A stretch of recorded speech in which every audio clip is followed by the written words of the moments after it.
I'm Rich Thomason. Thousands remain without power after tropical storm Lala clobbered Hawaii over the weekend, uprooting trees and unleashing flash floods from Honolulu to the Big Island. One death is attributed to the storm. Deadly stretch of unsettled weather is continuing with the ongoing threat of thunderstorms, heavy rain and flash flooding from the Midwest to the Mid-Atlantic. However, an approaching cold front is expected to calm things down in the next 24 hours. Russia and Ukraine continue trading heavy blows with civilians caught in the crossfire. The BBC's Dan Johnson is in Kiev. Ukraine's capital endured 4 air raid alerts through the night, but it's not clear yet what, if anything, made it through the city's overstretched air defences. In Zaporizhia, the head of regional government said 2 people had been killed and 4 wounded. 5 people were injured, including a 9-year-old boy, when homes were struck in Izium, close to the front line in the east. Ukraine has continued drone strikes against Russia. Moscow's mayor said 620 targeted the city last night and 180 were shot down. Another warehouse belonging to online retailer Wildberries was reported to be on fire. President Trump threatens military action against Oman if it gets in the way of a U.S. deal with Iran over the Strait of Hormuz. Correspondent Luke Garrett. Iran said it was working to finalize a joint statement with Oman on a plan to manage shipping through the Strait of Hormuz. Details have previously emerged that Oman and Iran would reopen the strait with ships entering through a route close to Iran and exiting through a route close to Oman, without paying fees or tolls during an interim period. Uncertainty over the Iran situation is sending oil prices higher again. Prices have been up and down since the start of the Iran war. On Wall Street, Dow futures are down 56 points and NASDAQ futures off 400 points.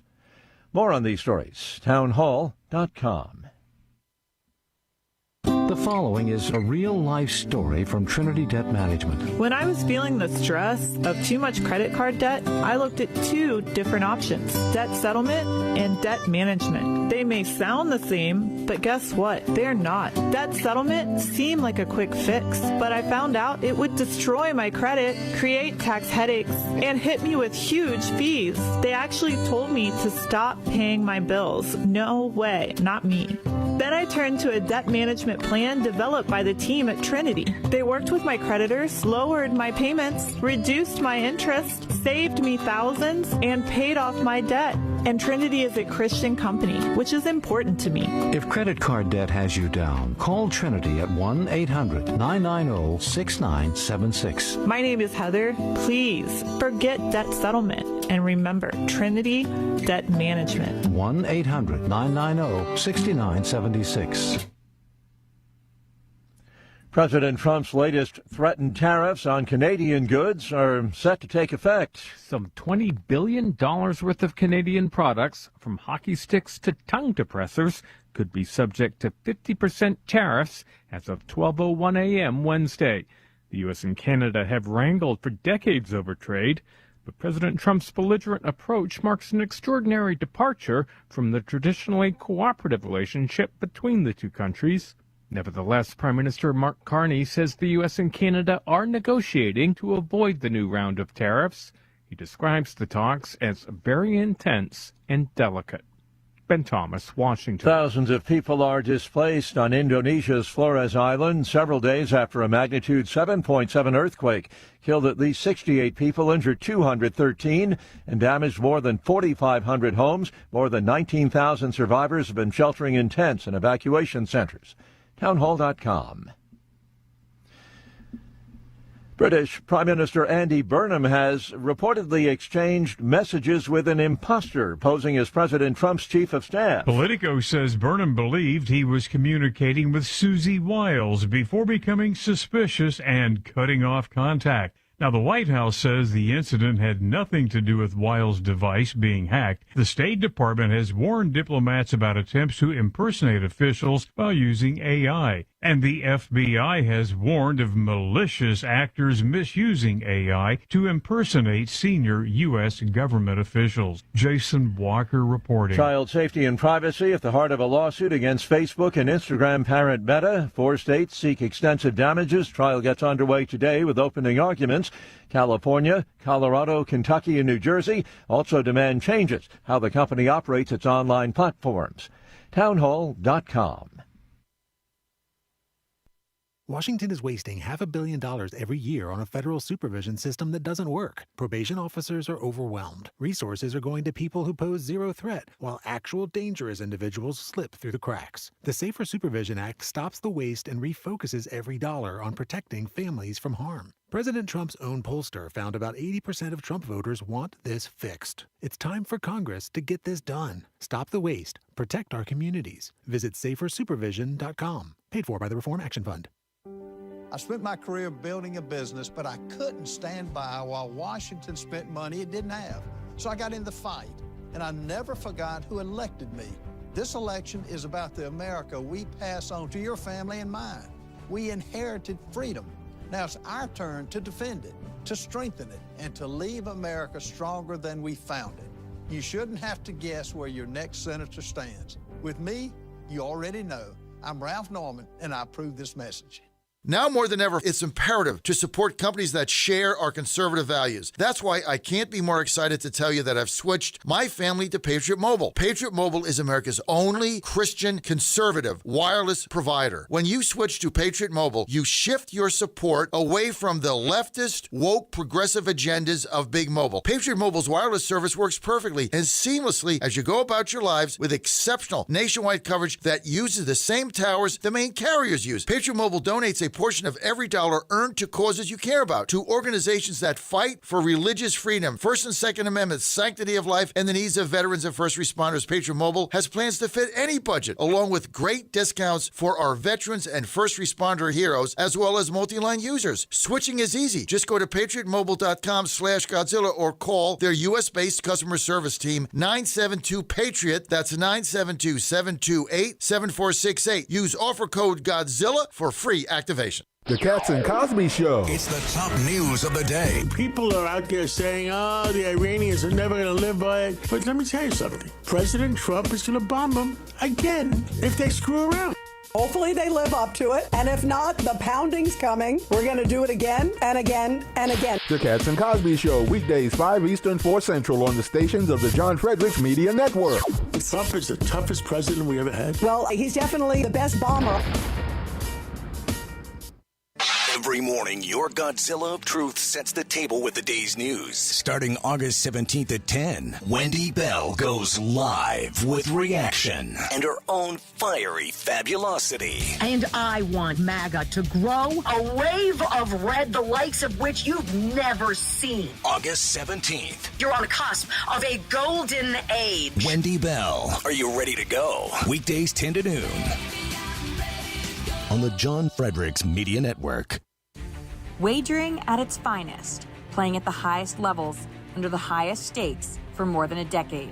This is the world Past the Wire has conquered, bringing you uncompromised thoroughbred authority and elite track data that anchors the game. But the modern wagering landscape is expanding. Every sport, every line, every prop, and every high-leverage future, we decode the metrics across the entire board. From game day spreads to the explosive new frontier of prediction markets and event contracts, we give you intelligence to dominate the modern financial exchanges. Because in the end, it's a battle. You versus the house. You versus the other players. In this arena, we fight with you. We are your ultimate edge.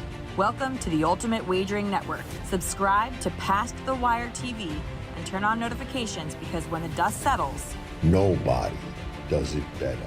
Saturday morning, 6 on the radio, 11 on JFMN.TV.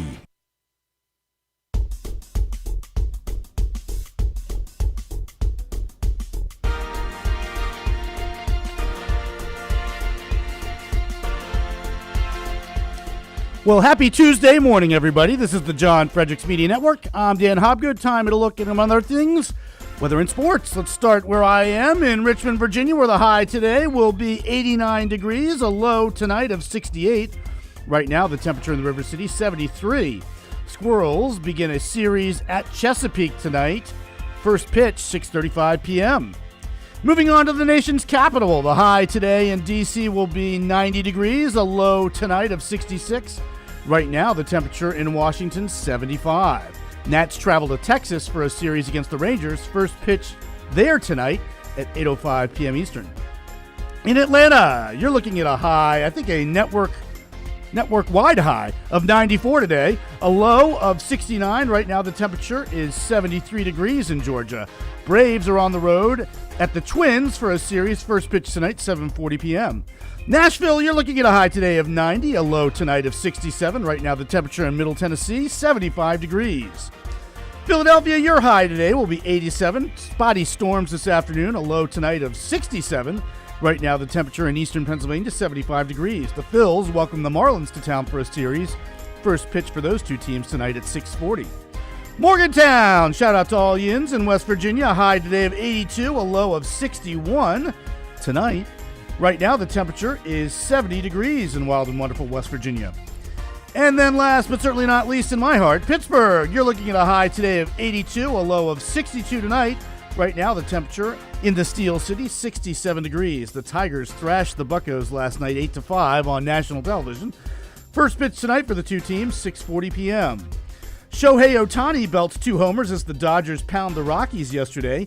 GD Buss is contesting her family's sale of its stake in the Lakers. And on a sad note, Ravens legend O.J. Brigance, part of Baltimore's storied 2000 Super Bowl winning defense, dies at 56 after a 2 decades-long battle against ALS. Terrible disease. Bringing you today's weather and sports update is the Godzilla Wins radio show for the best insight, analysis, and picks. Watch and listen to Godzilla Wins Saturday mornings from 9 to 11 all across the John Fredericks Media Network.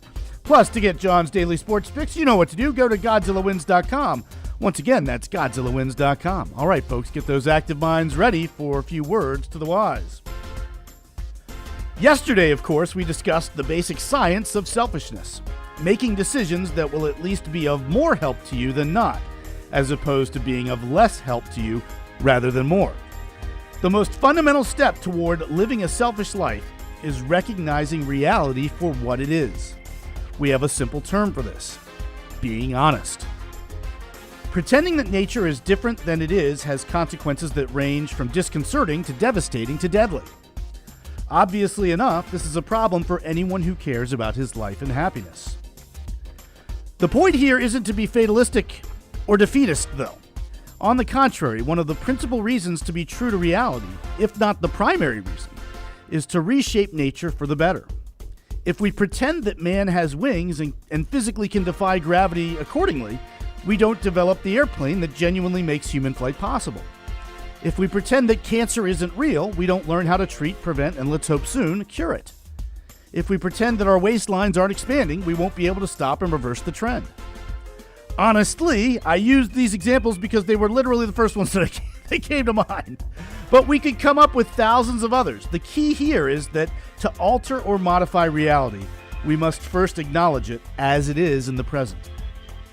And before anybody worries that I'm endorsing anything that I'm really not, recall that we're talking about reshaping reality for the better. If you're regrettably lopping off your testicles due to aforementioned cancer so as to save your very life, that's quite different than excitedly doing so because you feel as though you've been born in the quote-unquote wrong body. If you're an adult, you have the right to mutilate yourself if you're determined to do so, but gosh, I'd suggest that you're suffering from a delusion and beg you to seek out therapy as an alternative. Regardless, we find a most valuable philosophic lesson here: that context is crucial. The same action could be moral or immoral, depending on the individual circumstances involved. Remember how yesterday I said that some selfish choices are difficult to discern? Well, this is exactly what I mean. Identifying and evaluating the different variables can be tough, especially if they are routinely in flux. And hey, as you can probably imagine, sometimes the right course of action is to make a split-second decision because analysis paralysis would be the worst contingency of all. Again, we all make mistakes, but they're honest/innocent ones as long as we're not pretending that we don't know what we actually do. Another callback here to an earlier Dan Hobgood report. In fact, the very first one. Remember how I praised our founders as moral men? Why? Because despite imperfections, they, on the front lines of human progress, were earnestly doing their best to make the world a better place than ever before. On the other hand, also remember I said that differentiated them from the majority of today's political leaders who regressively are pretending that individuals don't have rights, so as to usher in the return of primitivism. This isn't only dishonest, it's also evil, but we'll tackle that delineation later this week. Lastly for today, what about truth-telling? What role does that play in regard to honesty? Well, overwhelmingly, yes. Being honest incorporates being forthright with other people. Yet, sometimes not, either by omission or even commission. I'm hoping that you could envision situations on your own where and when we encounter honest exceptions, but if not, here's a pretty famous one. Knock, knock, knock. Well, hello, Nazis. Are there any Jews in the house? No. Thanks for checking, you Nazi bleepheads. So, there you go. An example where being honest is actually not telling the truth to people. As this example illustrates, when we're addressing how to engage with other people, we arrive at the intersection of honesty and justice, the concept that constitutes tomorrow's topic. So, let's stop here, and we'll pick up tomorrow there. In the meantime, this has been Dan Hopgood for the John Fredericks Media Network. Outside the Box with the Ox is next, followed by the John Fredericks Show. Stay tuned, everyone. Channel 11 headline. Hundreds scooter through Minneapolis in protest of flock cameras Saturday night. Deja vu from the weekend prior when a bunch of Lime scooter riders rode around Minneapolis, eventually spilling onto the interstate while local cops and the state patrol watched but didn't intervene. Yeah, we definitely got the front door, good buddy. Looks like we've got us a convoy. Prompting authorities and even the Lime scooter rental company to come up with plans to curtail any future such efforts, apparently still in the works. Ahem. This was all caught on camera, of course. In some cases, flock cameras. Since becoming the bane of privacy hawks and anyone else really looking for more reasons to be upset, Saturday's ride was touted as a mass protest against flock cameras. As the reports come in, painting pictures in our minds of angry young scooter riders with scowls on their faces, virtue riding en masse, wishing they could be anywhere else but willing to sacrifice their Saturday night, gritting it out and fighting for their cause, for which they're willing to break laws, harass the general public, and by extension the government thereof, if only to bring awareness of and rejection to their number one identified societal and constitutional offense: surveillance by flock cameras. They're not gonna catch us. We're on a mission from God. Thinking outside the box, a much more likely scenario. Someone tweeted that, hey, remember how much fun we had last weekend raiding 35W? Tonight, drinks at my place, then we'll meet at the Vike Stadium and cruise downtown again. Oh boy, is this great! Here outside the box with the Ox in the Eastern Time Zone and now in West Virginia on the John Fredericks Media Network. John Fredericks. It is the most egregious thing I've seen in a lifetime. President Trump. The whole thing is ridiculous. The Social. You came first, John. Thank you very much, and you do a great job. Right now, download the new WV Sports Nation app from the Apple Store or Google Play and get the entire Mountaineer sports world in the palm of your hand. Right now, get notified when new stories drop about your favorite Mountaineers teams and athletes. Download the WV Sports Nation app right now. Get updates on next level Mountaineers like Weatherholt and Joe Mazzulla. All that and more right in your pocket right now. Download the new WV Sports Nation app from the Apple Store or Google Play. Download the app right now.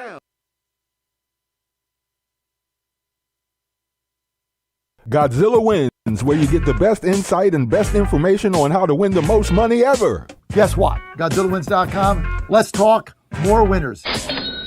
You heard the man. The all-new GodzillaWins.com is all about winners, with fresh daily picks by J-Fred and your favorite players from the Godzilla Wins team. Get your hot takes from the show, then click the website for the dough. GodzillaWins.com. GodzillaWins.com. Let's talk more winners.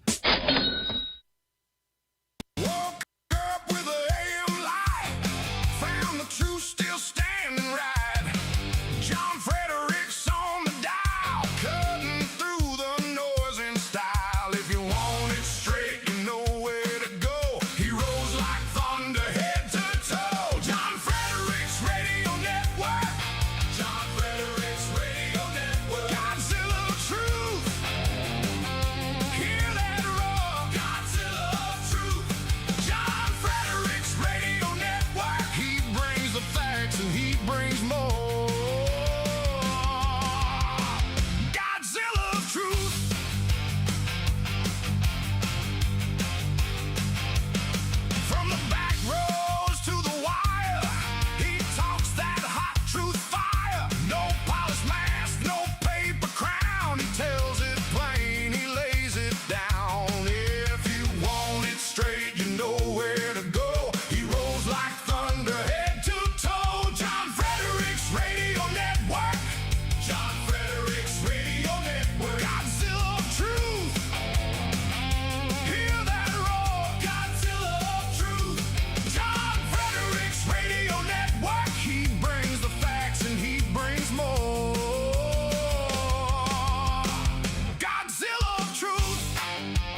live from the studios of the John Fredericks Media Network. It's the John Fredericks Show. Grab yourself a cup of 1775 coffee, sit back, and get ready for the best 4 hours of talk in the universe. To be part of the show, just call our toll-free number, 888-480-5646. And now, here's the Godzilla of Truth, the Oracle of the Deplorables, the man Jack Nicholson knows can handle the truth, John Fredericks. So you heard my colloquy with James Blair and the different thoughts in the riff, and I don't think we're straying very far from the Gingrich scenario. But one of the things here, GOP has really got to hammer away at this amnesia. The Democrats are coming down. You know, they were for woke, but not anymore. They work for Medicare for all, but not anymore. Affordability, really, they had a 21% increase in inflation, but all that's come way down. I mean, amnesia is a very important election issue, I think. Well, look, the Democrats are desperately counting on all of us to have amnesia. If you listen to them, I watched AOC the other day. She went through step by step, repudiating everything she'd said for the last 3 or 4 years. And she's hoping we'll forget what she said. They know, they're beginning to look at the polls and realize, as we've proven at the America's Majority Project that we run, these people are in the 10-15% range. That's their natural base. Now, they'll get more than that because of Democratic Party tradition, because of anti-Trump feeling. But the truth is, if you go out on an issue basis and you take where the big government socialists are and where their radical values are, and you go person by person, you'll discover they're about a 15% party. The challenge for the Republicans is to break through what has been, I think, the most consistently biased, hostile news media in American history. You said it yourself earlier today. You have an economy that's growing. You have blue-collar incomes that are going up. Right. You have inflation coming down. Right. And you will learn none of that from the liberal media. And that's a major challenge for the Republicans. And they're polling. You know, I don't. You got it, Newt. You're on the John Fredericks Media Network and all the John Fredericks radio apps. Thanks for being with us today. Don't forget our TV app coming pretty soon. You're going to be able to download on the App Store or Google Play, just jfmn.tv. You're going to be able to click that and you get live programming, our new TV channel, 6 a.m. in the morning, right through 7 p.m. at night, Monday to Friday, and then most of the day on Saturday. But it's good to have you with us. I'm your Godzilla of the truth in America, your Oracle of the Deplorables. Well, we got a lot going on. Florida primary today. Byron Donalds should win that easily. A lot of other candidates running, I care less. Byron Donalds is going to win. He's going to be the next governor. And I think he's a candidate for VP and one day could be a candidate for president. No doubt about it. The guy connects. He's got it all going. He's got a great family. He's a great guy, very good speaker. And I'm a big Byron Donalds fan, so we're looking forward to that. Next Tuesday, we're going to be in Rock Hill, South Carolina. That's just about an hour, about 45 minutes, I guess, south of Charlotte. We're looking forward to that. And that's going to be for the Ralph Norman Victory Party. We're going to be live there. Ralph, of course, Norman running for U.S. Senate against Darlene Graham.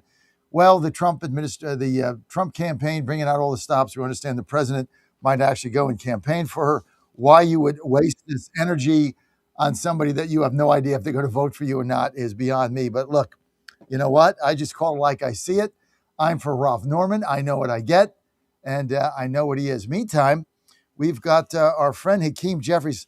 Look, guys, the Democrats here are basically turning themselves into a pretzel.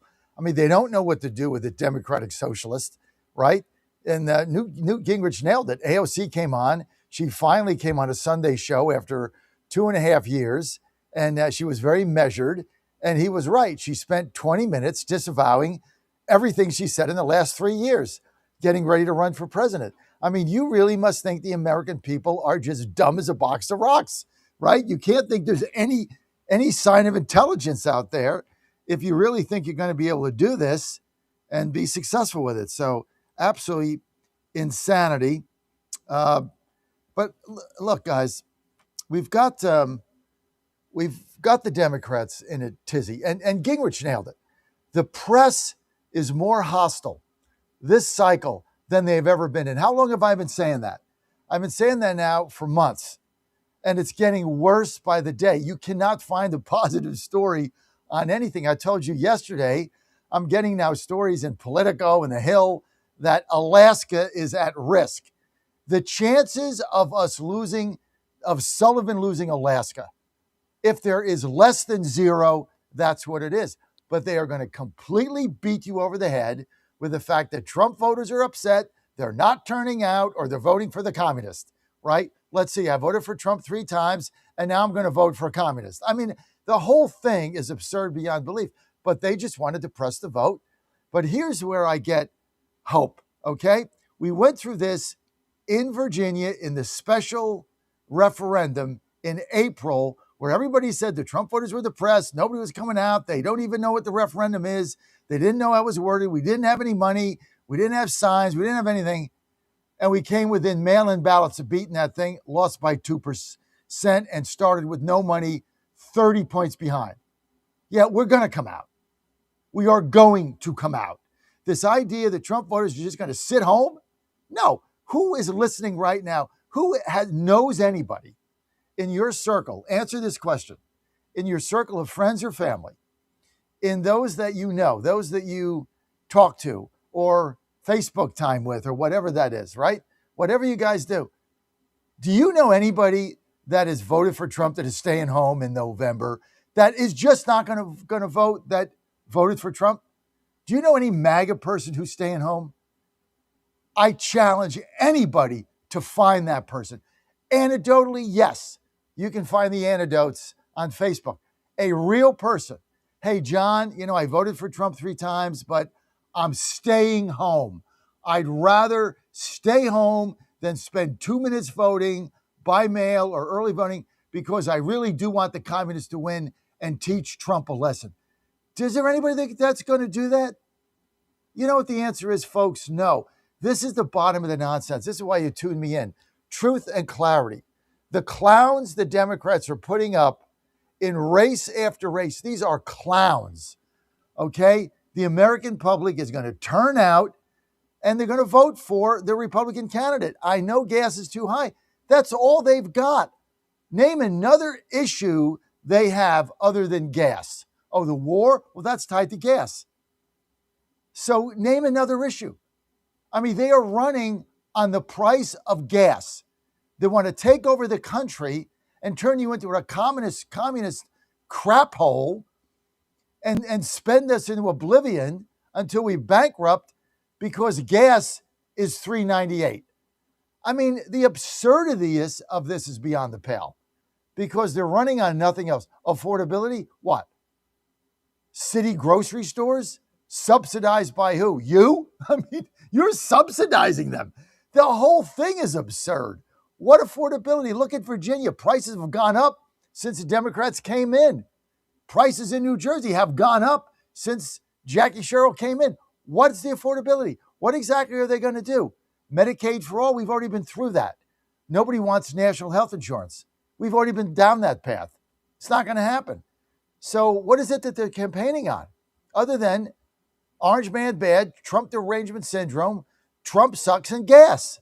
And a war of choice, whatever the hell that means, right? And, they didn't like the brand of peanut butter on the USS Lincoln. Another complete scam, okay? Sorry things aren't perfect. We're in a war. That's another absurdity beyond belief. Look, I'm not going to comment on it. I didn't serve on a carrier. I understand people want good conditions. But, I mean, just as a layman, give me a break. I mean, I don't know what are they complaining about? They didn't like the tuna fish or something? We're in the middle of a war. It's just going absurd beyond belief. Okay, we got a lot to talk about today and a lot going on. I loved opening with that Gingrich clip. Oh, by the way, can I give you the Bible My Bible verse of the day, you mind if I do that, comes from Romans 6:5. For if we have been united with him in death like his, we shall certainly be united with him in a resurrection like his. Is that a beautiful verse? If you're a believer in the Lord and Savior, it is. If not, that's just words. But, it's all good. Here's Dana Perino urging President Trump to declare communications bankruptcy amid the Iran war. I mean, it's kind of an interesting little tidbit she had here. So I do want to play that. That's one. Let's roll it. Raise the cost for the United States. Well, because they've shown that they are willing to take the pain. It's the people of Iran who are suffering, and these old guards, they're just like, fine, bring it on. And then they said, we're going to go on offense. It's like, well, with what? Okay, but they have some key things, which is one, the Strait of Hormuz. What President Trump has done has been stalwart from the beginning, even from years ago, like even decades ago, but let's just say from in the first term and then more recently when this conflict started, Iran cannot have a nuclear weapon, period, end of story. So that's the principle on which he's working. I think some of the facts are just what they are. And if they're going to work on the economic front, it's going to take some time. So I think that where I usually would say there's a fact problem when people are saying there's a communications problem, I think right now it wouldn't hurt them to declare communications bankruptcy and clear the slate and start fresh. And just one idea I had in the commercial break. Bring in the pool. That's like a representative of several different types of reporters that are assembled every day. So it's a random selection. Bring them in, sit them down with the Secretary of War, the Secretary of State, the National Security Advisor, maybe even John Ratcliffe at the CIA if they're willing, and say, here's where we are, and answer every question until they're done. And start fresh, because I think that they do need a communications reset. And I think, Harold, we are not near the end of this. I spoke to the vice president. He said we're in the middle of the game. The president has said there's no timeline. So it doesn't feel like there's an impending agreement immediately. So there's not. Look, I want there to be. In fact, when I turned 60, after taking a stress cardio test, my doctor called me on a Saturday, which of course is never a good sign, and told me that I was clogged more than 95% of the people my age. I had an angioplasty and a stent procedure done at that time. Today, my stubborn triglycerides are only 1/3 of what they had been before starting taking Sol-T. My prescription statin dosage has shrunk from 60 milligrams to only 10 milligrams a day. My primary care doctor that I have had for many years still can't believe the results, and neither can I. Thank you, Sol-T, for providing such a wonderful product. And folks, I want to invite you to take care of your heart also by going to GodzillaHeart.com. That's GodzillaHeart.com. Use the code Godzilla at checkout, and you'll get a 50% discount on your initial shipment. Thanks so much. West Virginia Sports Nation gives you a top-of-the-mountain view of the Mountaineers sports landscape. See what's happening in all the sports, far beyond football, basketball, and baseball. Gymnastics, track and field, rowing, swimming and diving, golf, volleyball, tennis. More sports, more stories. If the Mountaineers play the game, WVSportsNation.com has it covered. Up-to-date and insightful articles written by Mountaineers for Mountaineers Nation. WVSportsNation.com. WVSportsNation.com. WVSportsNation.com. I spent my career building a business, but I couldn't stand by while Washington spent money it didn't have. So I got in the fight, and I never forgot who elected me. This election is about the America we pass on to your family and mine. We inherited freedom. Now it's our turn to defend it, to strengthen it, and to leave America stronger than we found it. You shouldn't have to guess where your next senator stands. With me, you already know. I'm Ralph Norman, and I approve this message. In 2008, the amount of concentrated time people could spend on a task without becoming distracted was 12 seconds. 5 years later, it was only 8 seconds, 1 second less than a goldfish. If you're often distracted or have trouble recalling information, you're likely to fall behind in the demanding, fast-paced 21st century. In other words, brain performance is more critical now than ever. Boost your brain power with Healthy Cells Focus Plus Recall. Science-backed nootropics to help you sharpen focus, concentrate longer, enhance recall, improve mental speed, learn rapidly, and be more alert. It's a pill-free brain supplement made with maximum absorption ingestible gel technology, designed to feed your brain at the cellular level. Take it for a test drive. Go to healthycell.com and use code GODZILLA for 20% off your first order of Focus Plus Recall. That's healthycell.com, code GODZILLA for 20% off. Some guys might decide that it's a little too tough, or it's a little too hard, it's a little too demanding. I'll give you a little example. I got an anonymous letter from a parent. It said, we're just kind of bummed out this year that the boys only get 2 weeks off before they start their summer conditioning program. Normally they get 3. Well, we gave them a week at the start of the semester rather than at the end. But here's my point, okay? It's Division I football! It's the Big 12! It ain't intramurals! You got 2 weeks after finals, you got a week at July 4th, and you got a week before camp starts. That's a month! That's probably more vacation than you guys get. And we're a little bummed out that we don't get 3 weeks? Don't touch that dial. You found your home of the truth. Do you solemnly swear to tell the truth, whole truth, and nothing but the truth? With the best analysis in America. You can't handle the truth. And now back to the John Fredericks Show. Boom! Great to have you back. I'm John Fredericks, your Godzilla of the truth in America. Hey, it's Tuesday. I love Tuesdays because Monday is in the rearview mirror. We're ready to rock and roll and go. Great to have you guys with us today. As always, phone lines open, 888-480-JOHN. Priority to new callers, 888-480-JOHN, 888-480-5646, because this is your show, your community, truth and clarity right here. Now, don't be down in the dumps.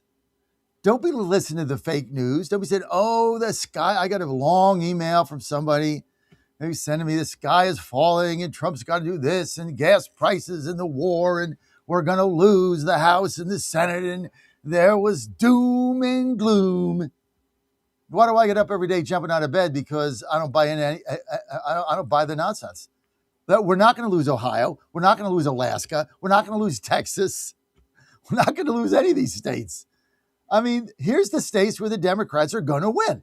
Georgia, Ossoff's going to win. It's not even close. And I've been saying that for a year. I mean, Mike Collins is not going to win, so forget that one. North Carolina, okay, it just didn't work out for Mike Whatley. Okay, so they pick up there. But I tell you what, you know what's going to be the shocker? Michelle Tafoya is going to be competitive. I got a clip on her coming up. Dan, let's see. That is, where is that, Dan? What numbers? I got a lot here to go over today. But see if you can find that for me and just put the number in the chat there. I can't find it. It is somewhere. I got it. But I think Tafoya against Patty Flanagan in Minnesota. I think that's going to be a close race. That's going to be closer. I think the governor's race is going to be closer there with the fraud going on. So there's a lot of good things happening on our end. We got a lot of money. We got a great team, and things are going to turn around. So I'm pretty fired up about it. But again, you want to weigh in, give me your opinion, 888-480-JOHN, 888-480-5646. There's no agreement. There's no MOU with Iran. There's no peace treaty. There's nothing. There's bombing the shit out of them, as Trump said. That's all there is bomb them. And they're not getting any money. They're not getting any oil's getting out. And eventually the country's going to collapse. You just got to wait it out. And we got plenty of oil on our side. And I'm going to get to that today. Okay. I'm here for one reason: truth and clarity. That's why I'm here, to counterbalance the nonsense you're getting. And a lot of it from our side, because it's clickbait. That's how they get clicks. That's how they make money. If you're on air saying how we're going to lose the Senate, lose the House, get killed, they're going to impeach Trump, it's over, and you're from the right, all the liberals are going to click you and share it about. So that's how you make money. I mean, they figured the game out, folks. This is a game. I don't play the game because Ann and I don't have to. That's why you tune me in, because this is an independently owned and operated network, and we don't get any clickbait money. And so I could care less. And that's why you tune me in, I hope, other than my smiling face. Right, Dan? 888-480-JOHN. Okay, let's get to, so there's this thing going on with this, and Ossoff brought it up the other day. He's got a right to do it. It wasn't below the belt. Ossoff can say what he wants. The guy's running for Senate. I don't care what he says. He's a what do you call it, trust fund baby that never had a job in his life, right? He's just born into trust funds, which I don't begrudge him either.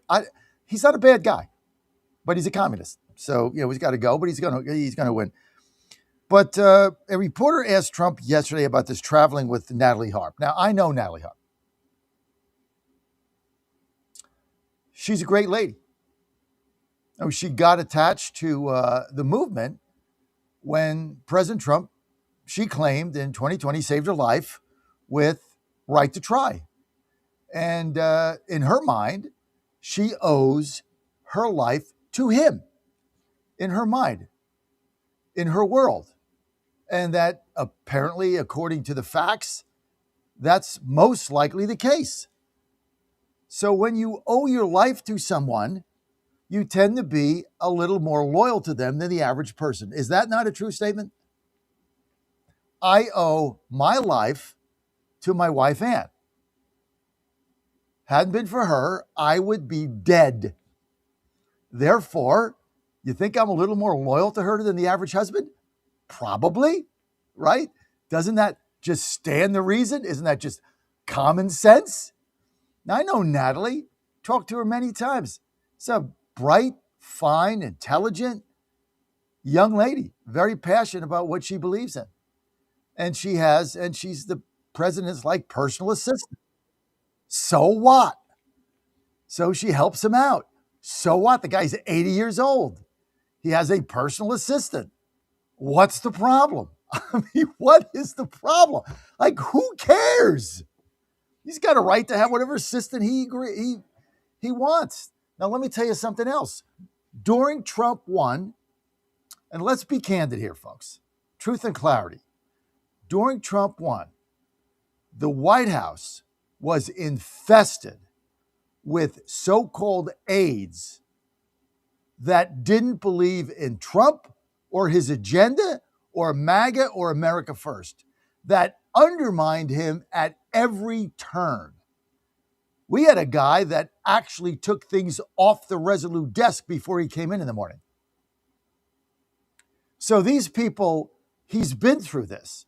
So he surrounded himself now with those in his inner circle that he can trust based on what he went through in the first term. And I was there, and it's true. He surrounded himself with people that didn't want him to succeed because he didn't know. He thought he could run this like a business. He couldn't do it. Not when you're inside that bubble. You can't do it. Only people that are smart and intelligent, but that you can trust and are loyal to the core. That's all you surround yourself with. Doesn't matter what the circumstance is. You can't have people in your inner circle that are undermining you behind your back and backstabbing you, which is what happened to Trump in the first term. So let's get to cut two. This is a reporter asking the president about traveling with Natalie. The comment with John Ossoff, which I don't take issue with. Ossoff can say what he wants. I don't like what he says. He's a communist. Two, go. John Ossoff said you'd rather travel with your aide, Natalie Harp, and build the ballroom than do your job as president. What is your response, John Ossoff? You mean Pee Wee Herman? Pee Wee Herman lookalike? No, I would much rather do other things. We're building a great facility here. We're fixing a White House that hasn't been taken care of. You can look at this. This room was a disgraceful situation in the Oval Office, and it was let go. The whole building, the White House, was let go. The exteriors were falling apart. The columns were falling apart. The whole place was a mess. In addition, they've been trying to get a ballroom for the last 150 years. And when I said I was going to build a ballroom, the military asked if they could see me. And they say, sir, we have an opportunity to go down deep into the ground and build a military facility to go to the White House and to go with all of Washington, D.C., which would be so valuable. And then they came up with the drone port on top, which would be a major drone port to protect the White House and all of D.C. And all of those things added up, and it became much more than just a ballroom. And I said to myself, wow, what an opportunity. I mean, if I was just going to build a ballroom, I could have had it built very quickly because I build very well and very quickly. We went 5 stories down into the ground. We did a lot of tremendous things for the military, things that they could never get. They said this is an opportunity that we have because you're building the ballroom, that if you would be willing to spend more time, we would love to be able. We've been trying to do this at the White House for many, many years, and they've been trying to have a ballroom at the White House for many, many years. Now, what happened is we used to use tents, and the tents are usually made of either a plastic material, or canvas, and they wouldn't stop a .22 caliber. They wouldn't stop anything in terms of safety. It'd be very dangerous, and they haven't used it. So this is my point, okay? I don't really care about what Ossoff says. That's number one. Number two, it was a dumb question because that's all they do in there is ask dumb questions. And number three, I support the ballroom because of everything he just said. I mean, you're trying to build Washington, D.C. Look what he's done here. I mean, you live here. It's amazing. All the fake news is fixated on the ballroom. The guy can walk and chew gum at the same time, okay? This idea that you're building a ballroom, therefore prices are high. This is the stupidity you're getting out of the fake news. You know what? Here's the problem in my business. I don't think these people are too bright. Did you ever think about that? Maybe they're just not that bright. I don't know. Maggie Haberman's smart. She's just a liberal. I like her. But maybe they're just not bright. Like who would go in the Oval Office and ask that question? John Ossoff said that your shoes are, you got a hole in your shoes. What? Why don't you ask a policy question? John Ossoff said he doesn't like the ballroom. What? We're in a war, imbecile. This is the problem. Okay, move on. I'm going to get back to Ralph Norman in just a minute because I'm infatuated with this race. As you guys know, I'm going to South Carolina. I've endorsed him, and Trump endorsed Darlene Graham.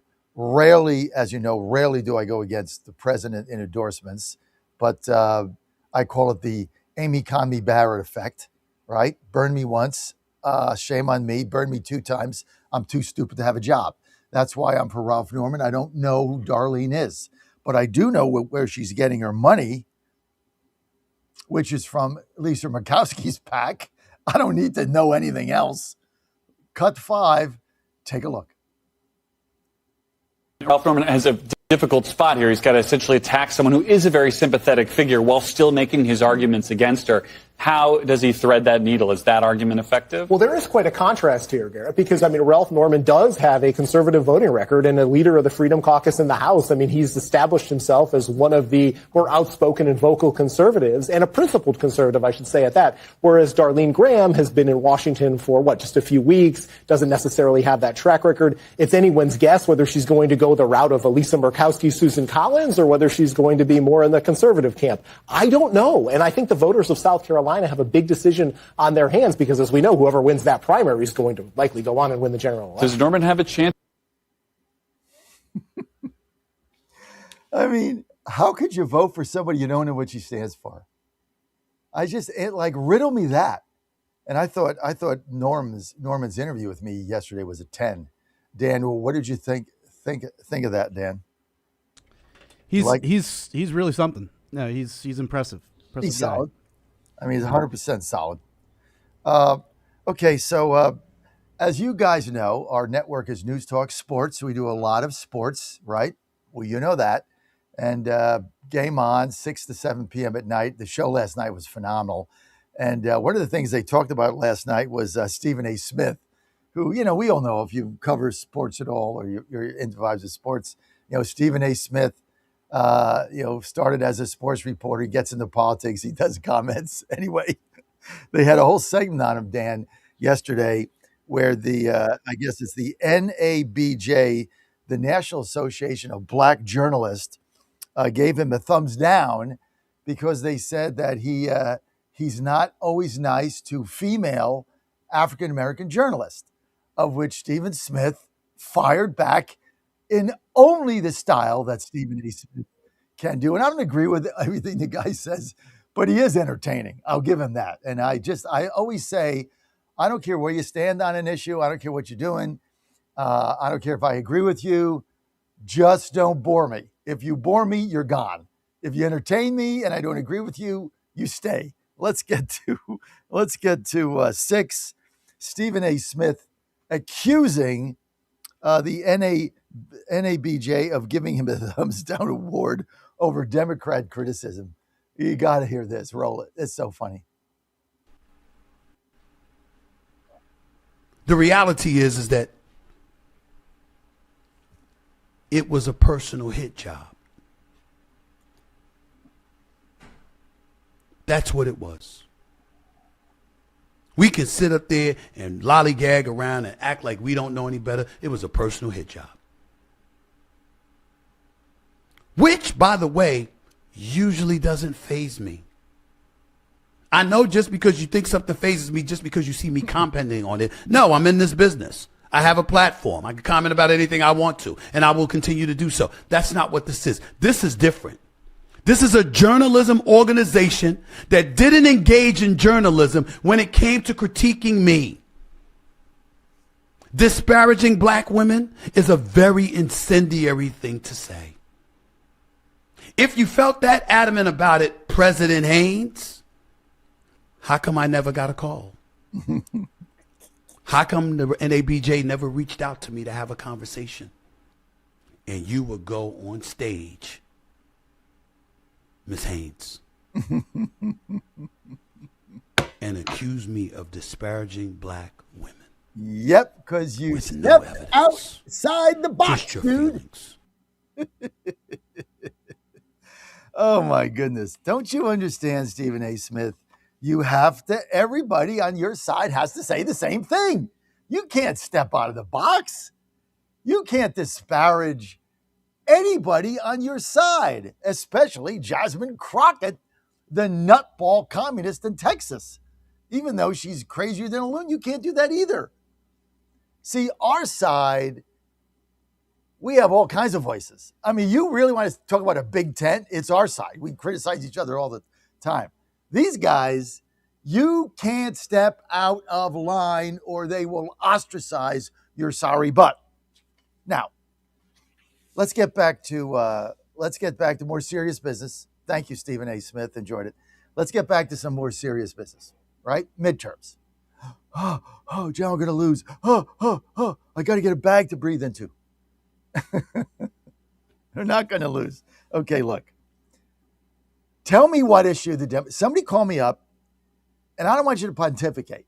Just tell me one issue the Democrats have to win on other than gas prices. Just one. A winning issue. And it's not healthcare, Medicaid for all, because that has failed over and over. So what is it? Give me one issue. Gas prices is the only issue they got. Now, what happens if gas prices plummet? Now, I'm going to get to 7. Here's Secretary Wright, one of my favorite secretaries in the cabinet. I've got many. He's one of them. At the Permian Basin in West Texas, saying that I got a news flash. Like, we have the ability to produce more gas than anybody in the world right here.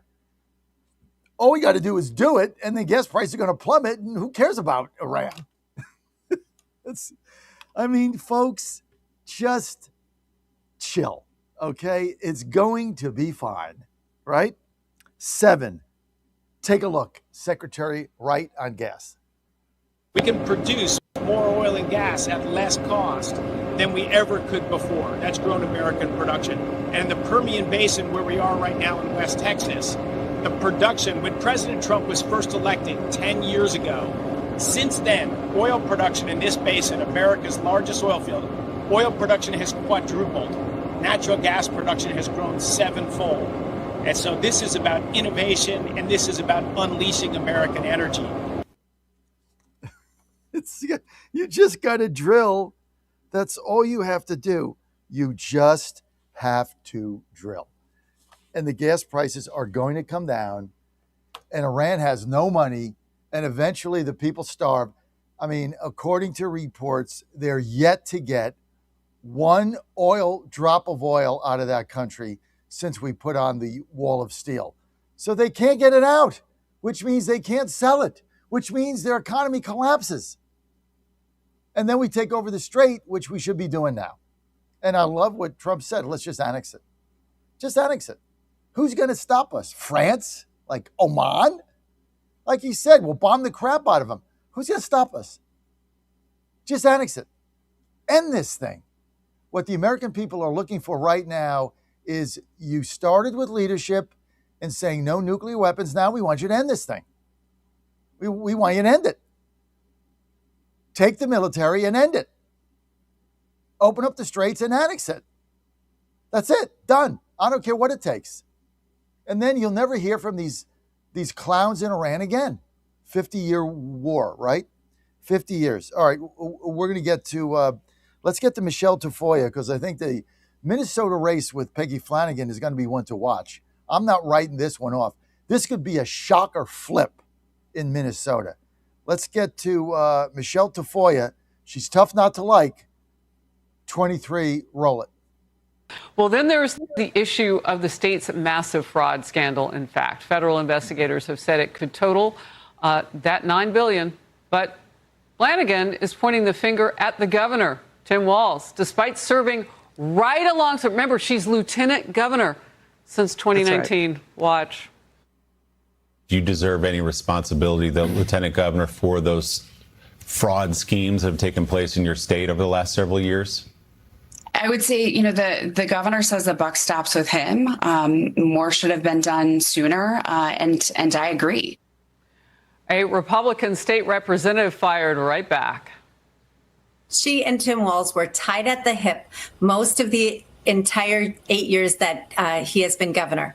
So they did everything together. She saw the press reports and the legislative auditor reports. At no point did she ever call out his administration, his commissioners, defend the whistleblowers. She's as culpable as he is. So instead of tearing it down and saying, I'll defend people against fraud and it was totally wrong and mistakes were made, she says, I don't know that guy. I don't know him, and furthermore, I'm going to throw him right under the bus, and I'm going to be nowhere near the topic of fraud. She will not mention it. She didn't mention it in her acceptance speech on primary night. She just wants as far away from that issue as possible. And I'll tell you, Harris, there is no town, no city, no township that I can go to in Minnesota, and I've been to a lot, where the word fraud isn't among the first 5 words uttered. People are tired of it because not only did they see their own money, all of our money, get stolen, they saw people who needed that money have their programs hollowed out, and they also saw zero accountability. And I think that infuriates people most of all. Well, Peggy Flanagan's right there saying, don't look at me. I had nothing to do with this. You've been in office, Flanagan, for 20 years. You were the lieutenant governor for 8 years. Tim Walz was off campaigning with Kamala Harris, and you were in charge, and you had nothing to do with it. Give me a break. Everyone can see right through that. She just doesn't want to talk about it. And that's not leadership, Harris. That's not taking responsibility. We need transparent, honest leadership with a spine going to Washington. I'm telling you, she's got a hell of a shot in this race in Minnesota. I know the polls don't reflect that right now, but people upset there about the fraud, and this is an extraordinary candidate and a great lady. And those of us that have watched her on the sidelines forever, like me and Dan, she's really good at what she does. She's photogenic, and she's hitting it out of the park. So watch that race. John Fredericks Media Network, Todd Sheets next, plus your calls, 888-480. John, stay with us.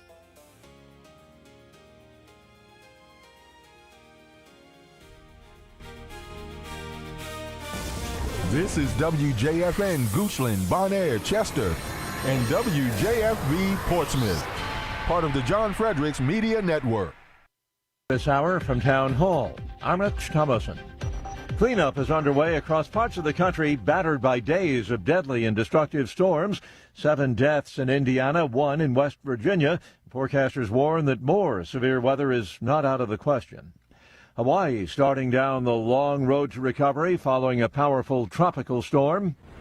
Lala never made landfall, but even as it weakened from a hurricane to a tropical storm, it lashed Hawaii with intense rainfall and flash flooding from Honolulu to the Big Island, where communities in the southern end were cut off from communication and roads blocked by debris.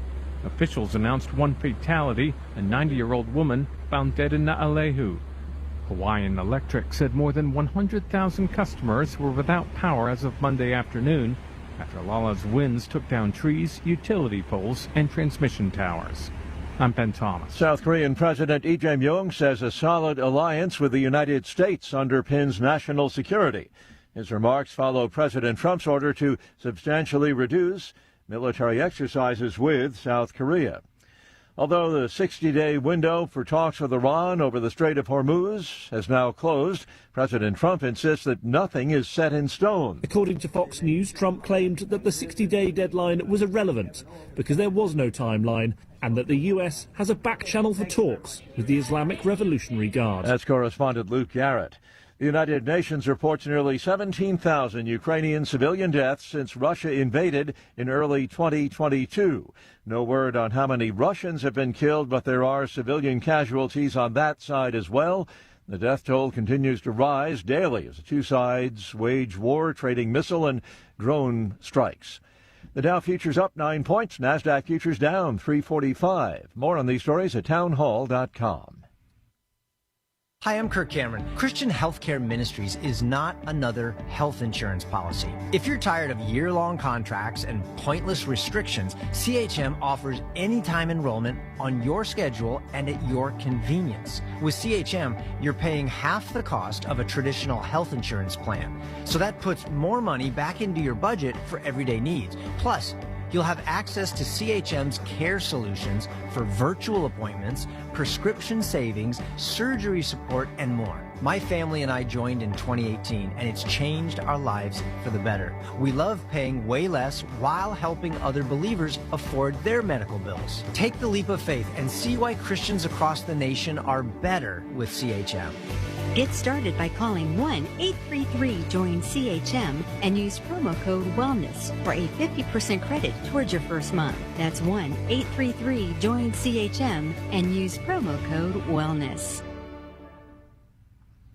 Brazil's president is applauding the discovery of oil near the country's Amazon coast. President Lula is seeking re-election in October, and he's often keen to portray himself as a protector of the environment. That image jars with the sight of him dressed in orange overalls, brandishing a vial of oil and declaring, "It smells so good." Mr. Lula was celebrating the discovery of new reserves by the state energy firm near the mouth of the Amazon River. He wants Brazil to phase out fossil fuels, but insists it still needs oil revenues to fund the transition to clean energy. More exploration is needed to establish just how much oil is buried deep beneath the sea and how much money Brazil could earn. The BBC's Rory Gallimore. Belgium is battling one of its largest wildfires despite cooler weather and some rain. The blaze is moving near Germany and has burned about 12 square miles. Firefighters from several countries are assisting, but some areas remain inaccessible. News and analysis, townhall.com. The House Ethics Committee is investigating a sitting Democratic lawmaker over allegations of sexual misconduct. The investigation of California Democrat Jimmy Gomez comes as the House is poised to consider ethics overhaul legislation as soon as next month that would, among other things, ban lawmakers from having sexual relationships with all congressional aides. The New York Post previously reported that Gomez had an intimate encounter with a House staffer. In a statement Monday, Gomez acknowledged cheating on his wife in years past, but maintained that his extramarital affairs were, quote, consensual in nature and haven't violated the law or House ethics rules. Bernie Bennett, Washington. As primary season nears its end, attention turns to key states like Florida, Wyoming, California, and Alaska. Today's primaries highlight Republican-led redistricting and battles between Democratic establishment candidates and progressive, scandal-plagued candidates and incumbents at risk. Add to the drama. More on these stories at townhall.com. Washington is wasting $500 million every year on a federal supervision system that doesn't work. Probation officers are overwhelmed. Resources are going to people who pose zero threat, while actual dangerous individuals slip through the cracks. The Safer Supervision Act stops the waste and refocuses every dollar on protecting families from harm. President Trump's own pollster found about 80% of Trump voters want this fixed. It's time for Congress to get this done. Stop the waste. Protect our communities. Visit safersupervision.com. Paid for by the Reform Action Fund. I spent my career building a business, but I couldn't stand by while Washington spent money it didn't have. So I got in the fight. and I never forgot who elected me. This election is about the America we pass on to your family and mine. We inherited freedom. Now it's our turn to defend it, to strengthen it, and to leave America stronger than we found it. You shouldn't have to guess where your next senator stands. With me, you already know. I'm Ralph Norman, and I approve this message. MyPillow's second annual mega sale is finally here. Get our patented premium MyPillows that adjust to your exact individual needs to give you the best sleep of your life. When I got MyPillow, I'm asleep almost immediately. I stay asleep at night and I wake up more well-rested in the morning. I guarantee they're going to be the most comfortable pillows you'll ever own. King size only $24.98, queen size only $19.98. Giza Dream bed sheets, the best sheets in history, as low as $29.98. Lux Pierce 6-piece towel sets, towels that actually dry you. What a concept. Now only $39.98. And our made in the USA mattresses and mattress toppers as low as $99.98. So go to mypillow.com or call the number on your screen. Use your promo code to take advantage of our second annual mega sale. Plus, free shipping options available when you order today. So don't delay, order now. The Trump administration has brought positive changes when it comes to fixing our broken healthcare system. If we really want to make America healthy again, well, that starts at home. And that's where the Wellness Company comes in. You see and hear from the Wellness Company doctors all the time, and you know their products are the gold standard for keeping you and your family safe and healthy, giving you the opportunity to make sure you're prepared for whatever happens with their prescription medical kits. Additionally, the Wellness Company offers a variety of products, from parasite cleanses to methylene blue to weight loss and so much more. Make America healthy again starts at home. Do your part and protect the health of you and your family. Live a healthier, longer, and more satisfying life. Go to twc.health/Godzilla and order. That's twc.health/Godzilla. Use promo code Godzilla to save 10% today. Now more than ever, it's imperative to support companies that share our conservative values. That's why I can't be more excited to tell you that I've switched my family to Patriot Mobile. Patriot Mobile is America's only Christian conservative wireless provider. When you switch to Patriot Mobile, you shift your support away from the leftist, woke, progressive agendas of Big Mobile. Patriot Mobile's wireless service works perfectly and seamlessly as you go about your lives with exceptional nationwide coverage that uses the same towers the main carriers use. Patriot Mobile donates a portion of every dollar earned to causes you care about, to organizations that fight for religious freedom, First and Second Amendments, sanctity of life, and the needs of veterans and first responders. Patriot Mobile has plans to fit any budget, along with great discounts for our veterans and first responder heroes, as well as multi-line users. Switching is easy. Just go to patriotmobile.com/Godzilla or call their U.S.-based customer service team, 972-PATRIOT. That's 972-728-7468. Use offer code Godzilla for free activation. Live from the studios of the John Fredericks Media Network, it's The John Fredericks Show. Grab yourself a cup of 1775 coffee, sit back, and get ready for the best 4 hours of talk in the universe. To be part of the show, just call our toll-free number, 888-480-5646. And now, here's the Godzilla of Truth, the Oracle of the Deplorables, the man you want on that wall, the man you need on that wall, John Fredericks. No, it's great to have you with us. Todd Sheets coming up, plus your calls, 888-480-JOHN. I am your Godzilla, the truth in America. Great to have you back. This segment brought to you by my great friends at Patriot Mobile. Glenn Story, you're the man. I tell you what, I can't wait to get to Dallas, the convention. That's going to be September 9th, September 10th. I can't wait. I'm so excited. It's going to be so much fun. We got a radio row. We got shows. We're going to have all kinds of events there. It's going to be a blast. Let's go. Kicks off the fall campaign right in Dallas, September 9th, 10th. We're going to be there with bells on. Don't want to miss that. And guess why I'm going to be there and connected? Well, because I got Patriot Mobile. You like to save money? You like service? Here, look. I got 3 phones. 3. Why do I have 3 phones? Because I got to stay connected. I run my company on phones. I travel. I go to South Carolina, go here, go there. I got to have phones. That's how I run the entire operation, is by phone. So I got 3 of them. Obama said I got a phone and a pen. Guess what, Barack? I got 3 phones and 3 pens. And I have these phones. One reason, Patriot Mobile. Couldn't do it without them. Why? Service is phenomenal and it's priced right. $59 a month, I get it all. Plus, you sign up now, here's what you get. Free month, done. Free activation, done. Got to put in promo code Godzilla when you call them or you go online, promo code Godzilla, get free activation, save $35, get a free month, save money. All you do is save money, right? Why wouldn't you do that? Plus, the service is phenomenal. You know what else you get? 2 carriers for the price of 1. This is the greatest deal in the history of cell phones. The service is phenomenal. You get to pick 2 carriers. I picked Verizon and AT&T. Those fit me where I am. You can pick whatever you want. Metro PCS, what a Sprint, whatever in your area. You pick it, you get it. They put it on. It's all over the cloud. Takes about 15 minutes over the phone. Everything is the same. Here's the difference. You save money. You get better service. You get 2 carriers for the price of 1. Biggest no-brainer in the history. Bigger than white bread, sliced cheese, the moon, you name it. Biggest deal ever. And a portion of whatever they make goes to support Christian conservative causes. I don't know how you could do better. I love Glenn's story. I love what they're doing in Dallas. It's brilliant what they've done.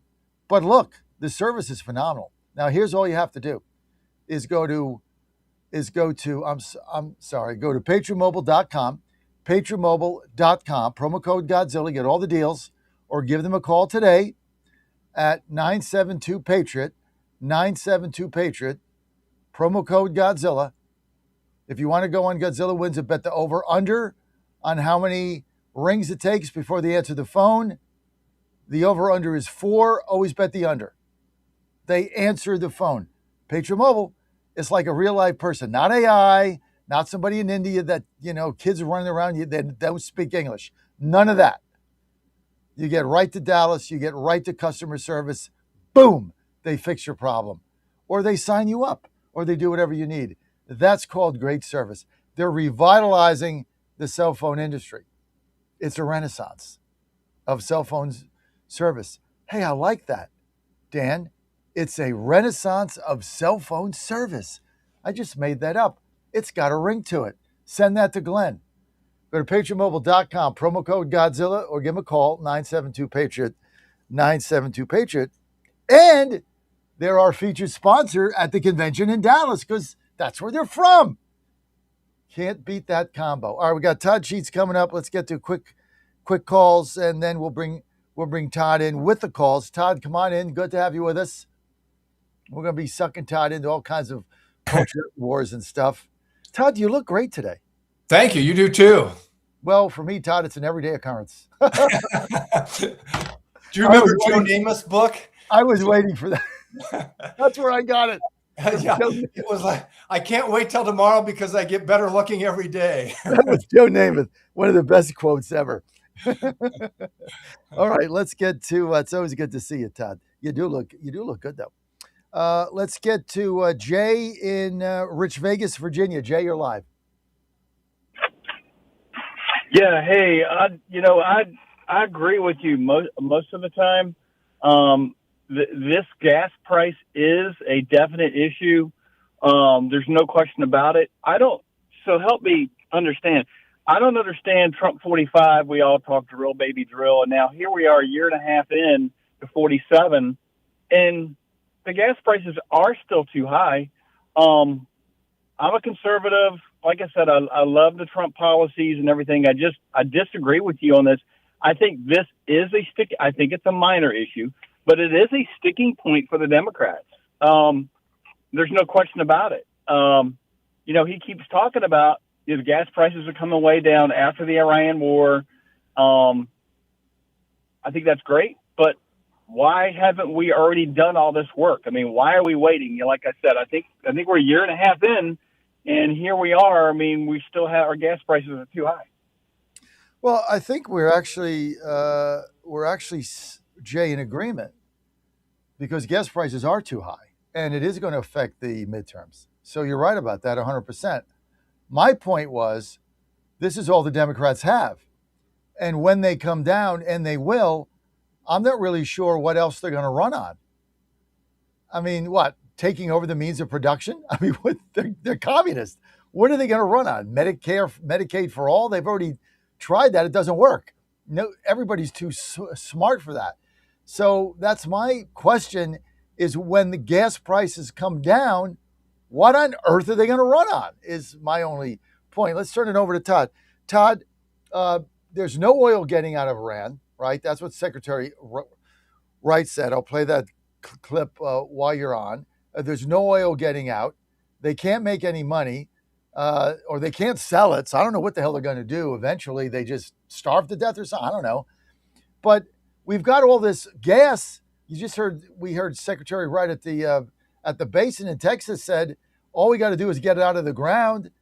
Why don't we do this so we can get gas prices down and then we win?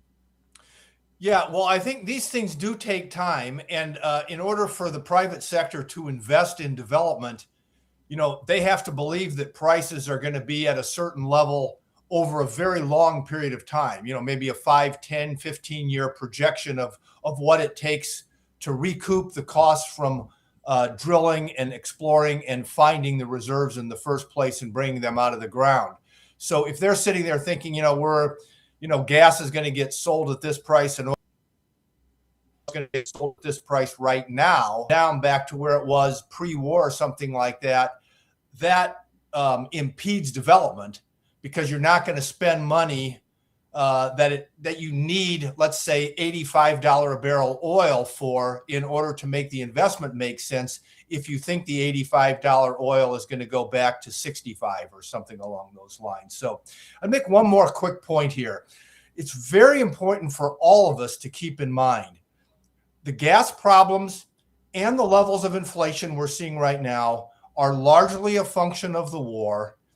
We are at somewhat high levels, inflation 3.5%, but this is not the core problem. The core problem is the affordability issues that were created under Biden. So let's just go back to something we've talked about in the past. I'm going to keep simple numbers. They don't make sense in the real world, but they're easy to follow. If you're making $1,000 a month and you're spending $1,000 a month and you're just getting by, okay, things are tough, but they're affordable. If the Biden administration comes in and engages in a spending blowout and it pushes your expenditures up to $1,200 or $1,300 a month, now you have an affordability problem, because your costs are now that were formerly affordable are outside of what you can afford to pay for, given where your income moved. That was the big blowout. The spending blowout, the same thing happened under Obama, only then what we got was a doubling of the national debt. It didn't increase economic growth and bring incomes up. Under Biden, all it did was create this affordability issue. That's the core problem.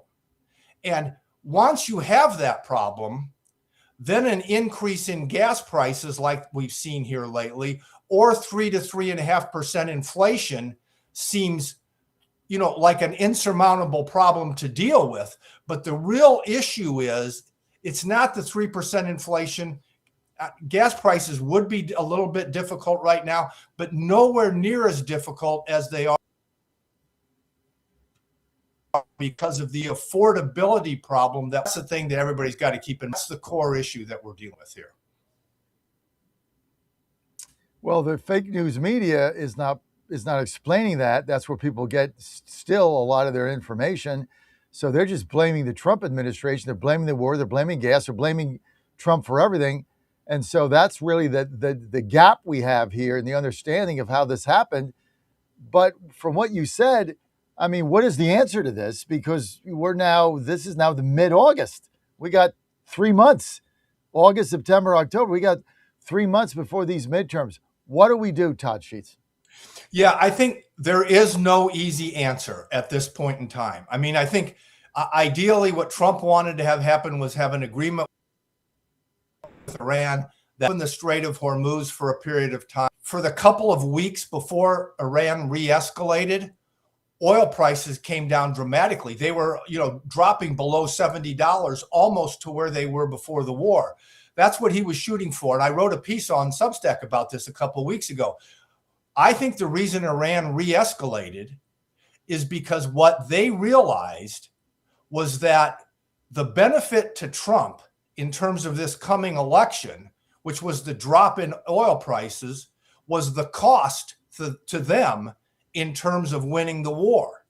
And so what they saw was that with prices coming down that much, that's going to take this oil issue and it's going to lessen the affordability issue for Trump in the midterms. And the last thing they want is for the Republicans to do well in the midterms, because they want the Democrats, who are now almost on their side of things, to take this over and make it that much harder for Trump to continue engage in this thing going forward. And I think that's what we're seeing taking place here, is Iran realizes the political benefit was too big, so they re-escalated. They gave up billions of dollars to do that. And this is a starving country. So they didn't do that lightly. They knew that they had to get these oil prices back up to, recreate this issue for the Democrats and this divisiveness in the country. And that's why we are where we are. And that's why it's not an easy problem to solve right now. So Kushner is going around now saying that they're closer than ever. They're back channeling it. Of course, Iran denies it. I mean, it's a bunch of nonsense. But based on what you said, there's no way that Iran's going to make a deal now. I don't think there is any way they're going to make a deal right now. And we're seeing that they are not going to they know what's going on in American politics. I mean, they're playing the Democrats. They're playing this issue as hard as they can. And they're going to keep those oil prices from dropping the way they were after that agreement was signed a month or so ago. So, yeah, I don't think there is going to be one. I think Trump's doing everything he can to keep the prospect of it out there, to keep the markets as calm as possible, to keep it from shooting back up over $100 a barrel. But, they don't want it to go back down to sub 70. And so they're going to stay belligerent in this process through this period of time. Why don't we why can't we just militarily open up the strait? Just declare it's ours, take Carg Island, and be done with it. Well, I think that's the I think that is the long-term solution, basically. I think the problem is, one, it's harder than it sounds. And I think we learned that with the Houthis over a year ago. We decided we were going to go in and bomb the hell out of them and diminish or eradicate their ability to control the Red Sea. And unfortunately, when you're dealing with this guerrilla warfare, and all it takes is a couple of guys with missiles sitting up, that you can't find until it happens, firing on a ship. And then that closes, it destroys the confidence of the ability of people to go through there safely or put their ships and people through there safely. That shuts it down. So it's not an easy point that we're at. All right, let's get to, I want to get to 25 here. Dan, here is Secretary Wright saying that Iran's exports today are zero. 0 times 0 is 0. 25, Secretary Wright, take a listen. Exports today are 0 barrels of oil per day. The United States military is bringing out 8 or 9 million barrels of oil per day. Is that America that's controlling what's happening there, or is that Iran controlling what's happening there? The data's pretty clear on that. That's America. See, I mean, this is why Wright is one of my favorites. The guy's a straight shooter. He's like, okay, we're getting, what do you say, 8-9 million barrels a day through this strait. They're not selling a dime of oil. It's bottled up there. They can't get out. They have no ability to break that blockade. How are they winning this? How are they winning? That's my question. That's what Wright said. Yeah, they're not winning. But we haven't totally won yet either. C is unwilling to throw in the towel, so to speak. They are going to fight this until the bitter end. They're willing to put their country through anything that they can. And I think the blockade, as we've talked about for a number of months now since it was first installed, this is the ultimate solution. We blockade, we continue to clamp down economically. They are going to crack eventually, but there's just no way of telling is that 1 month, 3 months, 6 months, a year. And then I think the next thing we have to be prepared for is they're going to probably keep lashing out. And I would advocate for at this point, and I mean lashing out is trying to attack energy infrastructure from our allies in the region. I think here we sit back, and if they attack, desalination plants or refineries in one of our allies, then we step in and we hit them 3 times harder than they hit us, and then we stop again. And so, we conserve our resources. We keep building up our military. We only respond to when they're doing it. And then we've got to start. We've been through this before. The prospects aren't great, but at some point in time, our allies in the Middle East and around the world need to get over their Trump derangement syndrome or their frustration that they weren't brought in at the beginning of the war, which they couldn't have been because it was a surprise attack or whatever. And they've got to realize we cannot cede control of the whole Gulf to Iran. If they control the strait, they are basically controlling the whole Gulf, energy infrastructure and that kind of thing. And at some point in time, they've got to come around and say, yes, we can't let this happen. We're with you, and we're going to proactively work with you to bring this regime to an end. But you know what? That's a long-term. There's no telling how long it takes before that regime is willing to throw in the towel. In the meantime, the Democrats, this is amazing, are openly rooting for Iran to be successful. I mean, I don't think there's a time in this country's history where we had a war with a foreign, outside of the Civil War, obviously with a foreign entity where one political party was actually rooting for our defeat. I mean, you see them every day. The people that I deal with in the fake news at the White House, the majority of these people want Iran to win. I mean, I've never seen anything like that. Todd, you can't put this country back together. I mean, you just can't do it. I keep saying it.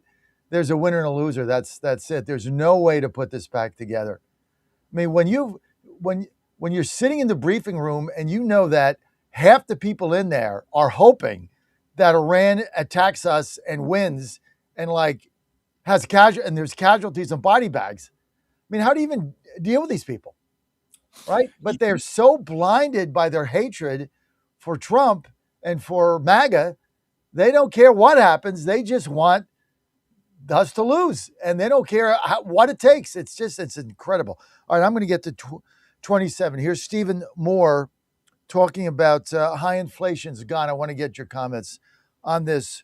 Moore 27, Dan, roll it. Steve, I want to pick up on the issue of diesel. Diesel is now $5.44 a gallon. A year ago, it was $3.70. I think diesel, when it goes up like that, that is inflationary. How about you? Sure it is. Sure it is. Anytime the energy price goes up, you see prices of everything else going up, like food and transportation costs, manufactured products, because energy, of course, is the master resource in everything that we produce. But that also means that if we can get that price down, which I believe we will see over the next couple of months, because there's no shortage of oil in the world, you could see the inflation rate. I'm going to make a prediction to you. Within 3 months, we're going to have an inflation rate less than 2% and closer to 1%, in part, Stuart, because of one of the things you've been talking about all the time on your show, which is that this AI productivity revolution is very real. It's happening right before our very eyes. And I listen to the people you have on your show, the businessmen and women who run these great companies, and they're telling you AI is reducing their costs of producing things. So I think the days of 4, 5, 6% inflation are well behind us. Incidentally, it was exactly 4 years ago today, Stuart. 4 years ago today under Biden, we had 9.1% inflation. That's right. Exactly 4 years ago. Todd, comment. Yeah, so basically I agree with Moore. I think the key thing to keep in mind, this isn't going to make people feel better who are dealing with this right now, because we do have an affordability issue coming out of the Biden years, and any higher level of costs on top of that problem is not going to feel good no matter what. But what we have to keep in mind, when energy prices move like this, it has an inflationary impact, but it is a short-term impact. That's what Moore's getting at. And it can be reversed when they go back to a more normalized level. This is a war-driven thing. But this is not the persistent year after year, 5, 6, 7, 8, 9% inflation. The economy and affordability problems like we have now or what we were dealing with in the 70s. What creates those problems, as Milton Friedman taught us, is when the Fed is printing too much money year after year after year. Those result the kind of the Democrats are promising affordability issue. I guarantee you, if they engage in those spending blowouts, then we will be back in the kind of sustained inflation years and years and years to work your way out of. Todd Sheets, you're the man. I want to thank you for being with us today, as always. Thank you. Follow Todd Sheets on Substack. Always free, always great. Todd Sheets, Sheets. You can follow him there. Just Google him. He's really good. Like Signetti. Google me. I win. Google Todd. He's great. Todd, thanks we for being win, here. right, John? We win. We win.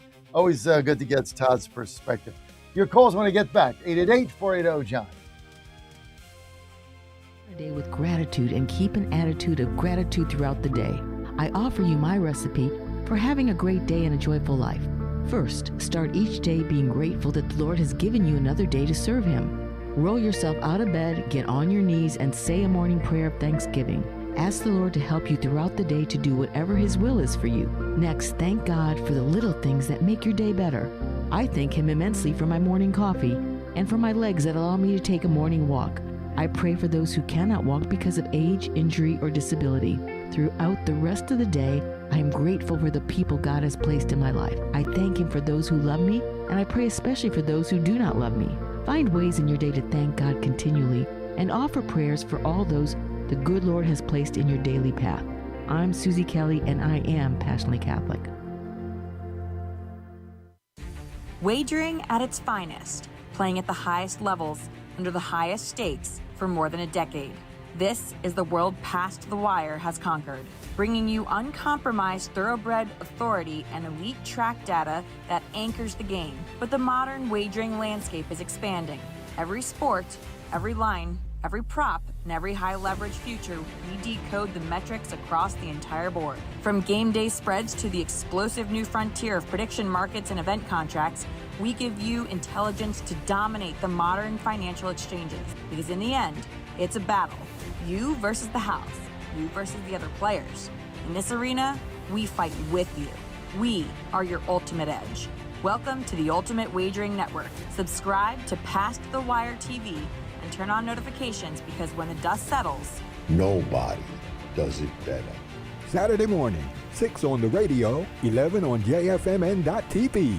The Truth with John Gordon.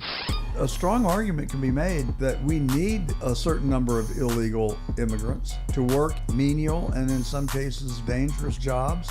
Get all the truth you can handle and more. Immigrants seem willing to do those jobs. American workers do not. What? I'm sorry, I just call them like I see them, folks. Saturday, noon Eastern, 11 Central, on the stations of the John Fredericks Media Network. I tell you the truth as best I know it. Okay! I spent my career building a business, but I couldn't stand by while Washington spent money it didn't have. So I got in the fight, and I never forgot who elected me.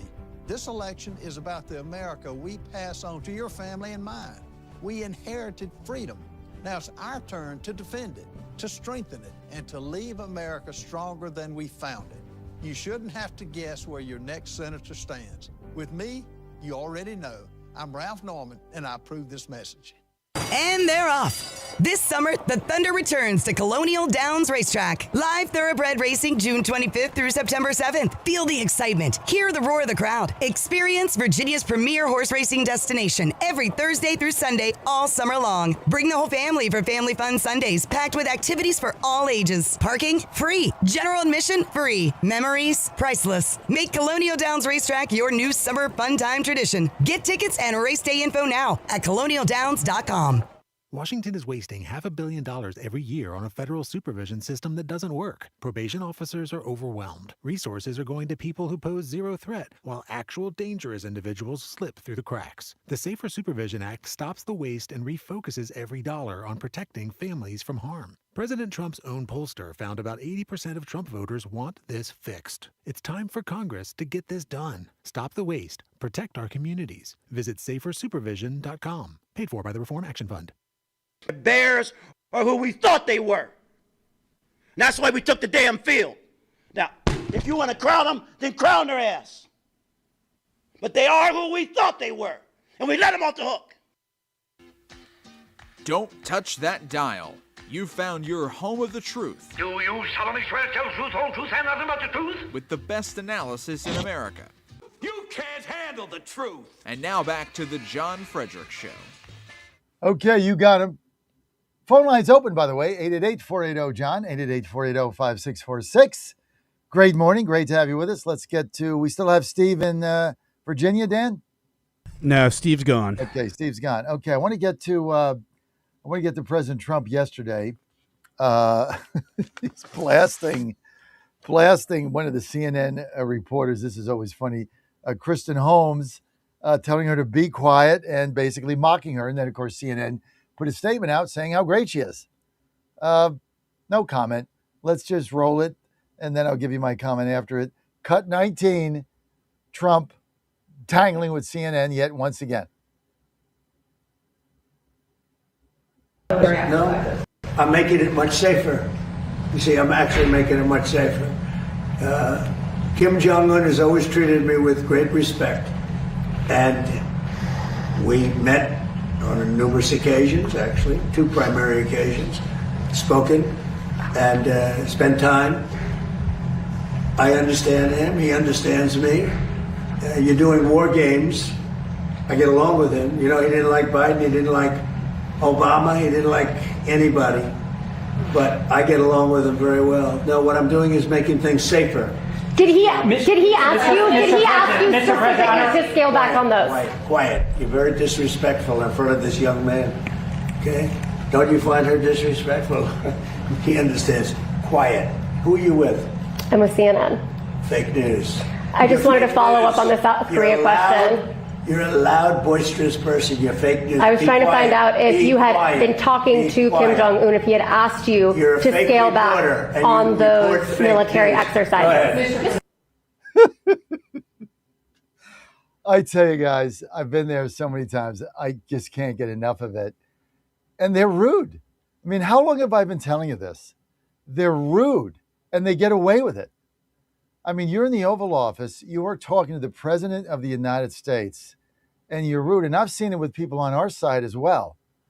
I mean, one of my colleagues got called out the last time that I was in there for being rude. I mean, you're in the Oval Office. You know, if you're in the front row like I was the last time I was there, you are literally 10 feet from the president sitting at his resolute desk. You're 10 feet away. I mean, why would you do that? Why would you be shouting questions out? You want to do that in the briefing room and make a fool of yourself, go ahead. I mean, it's a zoo in there anyway. Can't stand it. So, yeah. But you're in the Oval Office. I mean, there's just a amount of respect that goes. But I love the way Trump goes, you're fake news, be quiet. And she still wouldn't shut up. Right? And then, of course, you know, CNN puts a statement out defending her. What CNN should have done was fire her. Like, if she worked for me, I would have fired her. She wouldn't have made it off campus. I would have called her and fired her over the phone. All right? And cut her email and cut everything off. I mean, you're disrespectful to the President of the United States. Who the hell you think you are? You're a little punk kid, a little twit. Unbelievable. Unbelievable. And yeah, Dan says they never talk to Obama like that because they're all little Marxist sycophants, right? They think they can talk to President Trump with this level of disrespect. Now, here's what they should do. They should ban her from being in the pool. She should be banned. The pool is controlled by the White House. She should ban her from being in the rotation. They should pull a hard pass today. They control that. Just like Jen Psaki pulled mine. I didn't beef. You never heard a beef from me. Anybody tune me in back then? Anybody hear me complain one time? Like, I got it. I get the fact that they control those hard passes. They pulled it. I'm an adult. I understand why. I get it. Never heard a peep. I just went in a different direction. So I got it. No problem. Pull her hard pass, pull her pool, and they need to pull CNN's credentials. And they have the ability to do that. And then they need to take away their seat in the front row. This is what you have to do. Yet they refuse to do it. So part of me thinks this is gamesmanship, but nothing happens. And CNN puts out a statement out saying how great she is. I guess rude is now great. I mean, when I was to stand in that briefing room when Trump won and that lady from Urban Radio would be just screaming questions out, like they'd call on me, I'd be in the middle of a question and she'd just scream out her own question. It's just rude. Anyway, whatever. Okay. Here's a Dem strategist saying that he hopes LC Ed doesn't win Michigan. 21, roll it. Jose, I'm going to start with you because week by week, you and I often will talk about these things on the air, where this is really going. Now you've got Hakeem Jeffries, who thinks he can cull everybody together, can he? Look, he needs to do it. He needs to do it. Otherwise, he's another one that's got to go. There's an infight here within the Democratic Party, and it is very clear. Do we want to turn this country into Cuba, into Venezuela, or do we want to be the United States of America, the greatest country on earth? I think a majority of Democrats agree with me. They're center Democrats, but they need to speak up. I'm not too worried about, by the way, with the Twitter sphere and the folks saying all the stuff that you just pulled up on the program. I think there are some extreme left candidates that have been winning. I think they're going to lose in the primaries. I think center Democrats need to continue to stand up the way that we did in New Jersey, Virginia, and here in Miami. Give me an example of those real quickly of who you think won't win.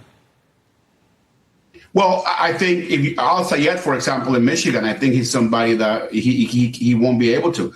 And I hope he doesn't. Look, obviously I'm a Democrat and I want Democrats to win, but this DSA candidates do not represent my party. And I think a majority of Democrats know that, but some of them don't want to speak up. It's called, there's a word for that, Dan. It's called balls. So balls. When you're afraid, they're afraid of the DSA. They're afraid to speak up. Hakeem Jeffries is afraid. In fact, let's get to Jeffries. Okay, let's get to Jeffries here, which is, I got to find it here. Let's go to cut 33. Okay, here's Jeffries. Basically, is so scared of these DSA communists, he won't even address it. This is another coward, right? Won't stand up like this Dem strategist did and said, we got to start beating them in primaries and shut up. Here he is, roll it. It's going to be cut 33, Dan. Hakeem Jeffries, take a listen. Expanding the court to 13 justices. Do you support adding more justices to the court, Leader Jeffries? What I support is dramatic reform. And what that looks like, to begin with, is making sure that the Supreme Court actually has an ethical code of conduct so that they're not able to simply conduct themselves in ways that are inconsistent with the notion in this country that no one is above the law. And that should actually include Supreme Court justices. What? She said the DSA platform calls for expanding the Supreme Court or eliminating it. Do you support that? And he said they need a code of conduct.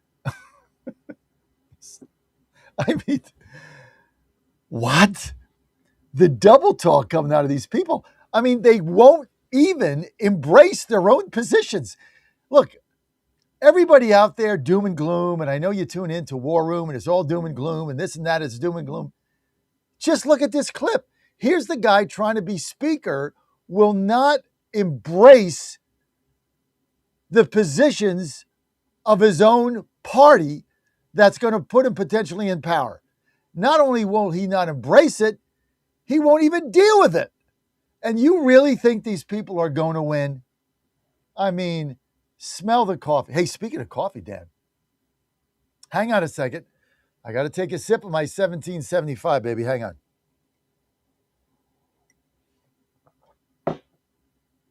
Damn, that is some good coffee right there, Dan. I got the dark roast going. If you like great coffee, here's why 1775 coffee is so great. Let me give you 3 reasons. Number 1, it's affordable. I know there's other coffees out there like they're $2 a pod. I can't afford that. I'm in media. I can't do it. Number 1, it's affordable. It's about 50 cents a pod. Number 2, fresh roasted daily. Nobody does that but them. That's what makes it so good. Number 3, beans from the highest mountains of Bolivia. Grown high, fresh roasted daily, affordable. That's 1775 coffee. Try it once. We got you. Hang on, Dan. Damn, that's good coffee. We got you. We got you.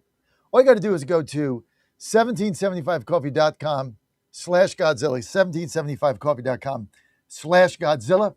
Promo code Godzilla, you're going to get 10% off, and it's just great coffee. Promo code Godzilla, 10% off. You're good to go. Okay. Let's get to, we got another Ralph Norman clip here. I got a couple minutes. I'm having fun today. I hope you're having fun with me. Here's GOP candidate Senate, my candidate for Senate, Ralph Norman, saying the country is desperate for term limits. See, he's calling everything out. This is why I love Norman now. He's calling everybody out. He's saying we got senile people running around the Senate. 15, roll it. Congressman, you mentioned career politicians quite often. What is your definition of a career politician, and do you support term limits for members of Congress? And if elected, how many terms would you serve in the U.S. Senate? Well, yes, I support term limits. I will put the bill up. I've term limited myself every time. When I ran in a special election, I gave up the House seat. I wasn't going to file for 2 offices. When I'll sign the term limit when I go to Congress, when I go to the Senate. And 2 terms, the term limit bill that I propose every year, 3 terms in the House, 2 terms in the Senate. That makes sense to me. A career politician, my definition, somebody who goes up there, lives off the backs of taxpayers, enriches themselves, and passes these stupid laws and these stupid regulations that benefit them. That's not anything that I will do what I can to.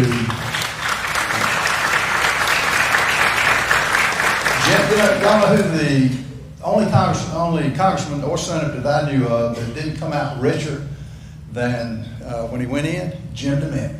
He came out less, and this has been the biggest money loser for me.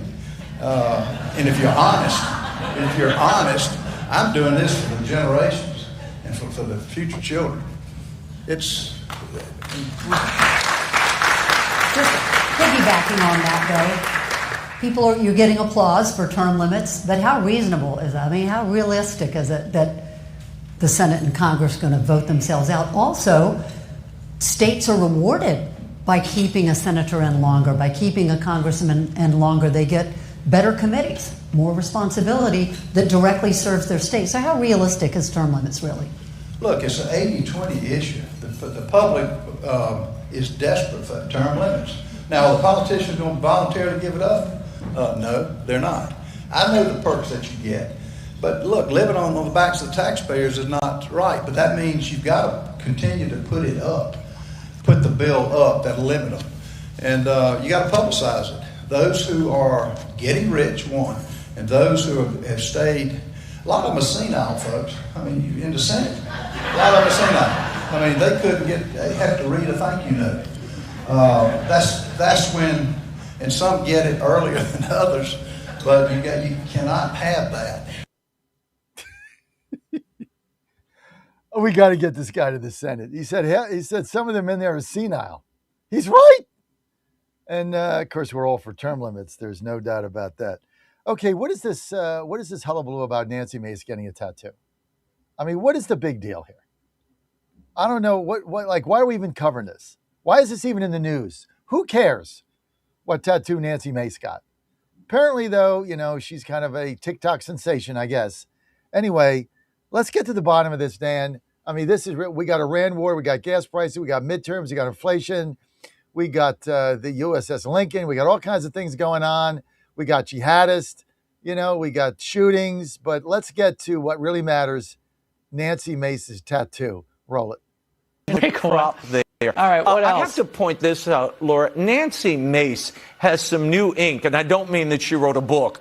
The South Carolina congressman debuted a series of tattoos while launching her YouTube show called Get Maced. She looks like she's getting maced right there. Earlier this year, she told Politico she got her tattoos not just to feel the pain that she needed to feel, but to reclaim her body and her identity. She apparently has PTSD over whatever she's been going through. Well, right. She said she had been raped and horrible. I mean, she does have the Virgin Mary on the arm there. I wish she would pray to the Virgin rather than placing a tattoo of her on her bicep. She's been through a lot, I think. She's been through a lot. She's working through it. I'd rather see her working through that than Justin Trudeau in the closet with a plunger. Okay, I'll take that. And I still Laura, can't get over. But on the other hand, Raymond, I don't like tattoos. I'm not a tattoo person, but I don't want. It's their personal choice. They want to do tattoos. Do any of your kids have tattoos, Raymond? Any of them? No way. No, they do not. Not that I know of. No, but it's a big thing. People like them. My heart goes out to her for whatever happened, and it sounds like there was some traumatic things. It's wonderful, but tats are not therapy. Well, okay. I don't know what the point of that was. I mean, now she's got a YouTube thing. It's just ridiculous. I mean, I like Nancy. As you know, I've been friends with her a long time. She has been through a lot, and a real lot. And she's deep down, she's a really good mom, and she's a good lady. And she's been through a lot, and but yeah, I mean the tattoo experience. If you don't get them, I mean somebody said, oh, she's got a tattoo, and I've got 10. What does that mean? And they're not, I don't do them for therapy. I like them. I've got 10 of them. All my kids have them. I got 3 kids. They're all tattooed, and so as a father, when you got them, you can't really tell your kids you can't get them. You can't really do that. So. I don't really think much of it, but, when she says, I wanted to go through the pain, they're uncomfortable, Now, I'm a little bit different because, I sit for one setting 12 hours, 15 hours sometimes. I don't want to come back, but I'll fall asleep. But, yeah, it's painful. I mean, that's part of it, I guess. But I don't know. Who cares? Who cares how many tattoos Nancy has? And I just wish her the best. She's out of politics. Her political career is over. She should have stayed in the House. I told her to do that, but it is what it is. And now she's onto a YouTube channel, I guess, right? Everybody's got that. Byron Donalds, 31, running for governor. He's going to win today. He's going to get elected governor of Florida. Let's see what Byron Donalds has to say before today's big Florida primary. 31, roll it. I do want to just make one factual clarification. When the president, recognizing that inflation hit historic highs, 40-year highs during Joe Biden's term, when he handed the reins over to Donald Trump, inflation was at 3%. Right now, it's 3.5%. So, in fact, it's gone up since the president took office. On the issue of affordability, though, if I can ask you, there's new polling from CBS that says Republican policies are doing more harm than good. A CBS YouGov poll shows 55% of voters say Republican policies are hurting their cost of living. Only 24% believe they are helpful. Why do you think Republicans appear to be losing this argument on the topic of affordability? Well, let's be very clear. One, people want to see their prices come down. The reason why President Trump and Republicans won so decisively in 2024 is because Democrats had wrecked the economy when they were in charge. But people still want to see those prices come down. That's why in Florida, as running to be the state's next governor, we are laser focused on these issues. We want to push insurance costs down 20% in our state by reforming the regulatory side of Florida's insurance market, something that hasn't really occurred since we set it up after Hurricane Andrew. The second thing we want to do is we want to push down property taxes. There's a ballot referendum for voters in our state. Whether it passes or fails, we're going to do a review of all taxes and fees in Florida and find ways to still balance between public safety and essential services with making sure people keep more money in their pocket. That is the strategy for how you deal with affordability. The Democrats, what they're promising, not a whole lot of nothing when they're the ones that created these high prices in our country. Now they're saying that they're the ones that can fix it. It's simply not true. They've not put forward any policy that will actually fix the cost issues in our country. That's what we're proposing in my campaign for governor of Florida. Understood. And for clarity, the president, of course, said that on day one prices would come down. Orange juice is up 22%, ground beef up nearly 20%, coffee up 33%.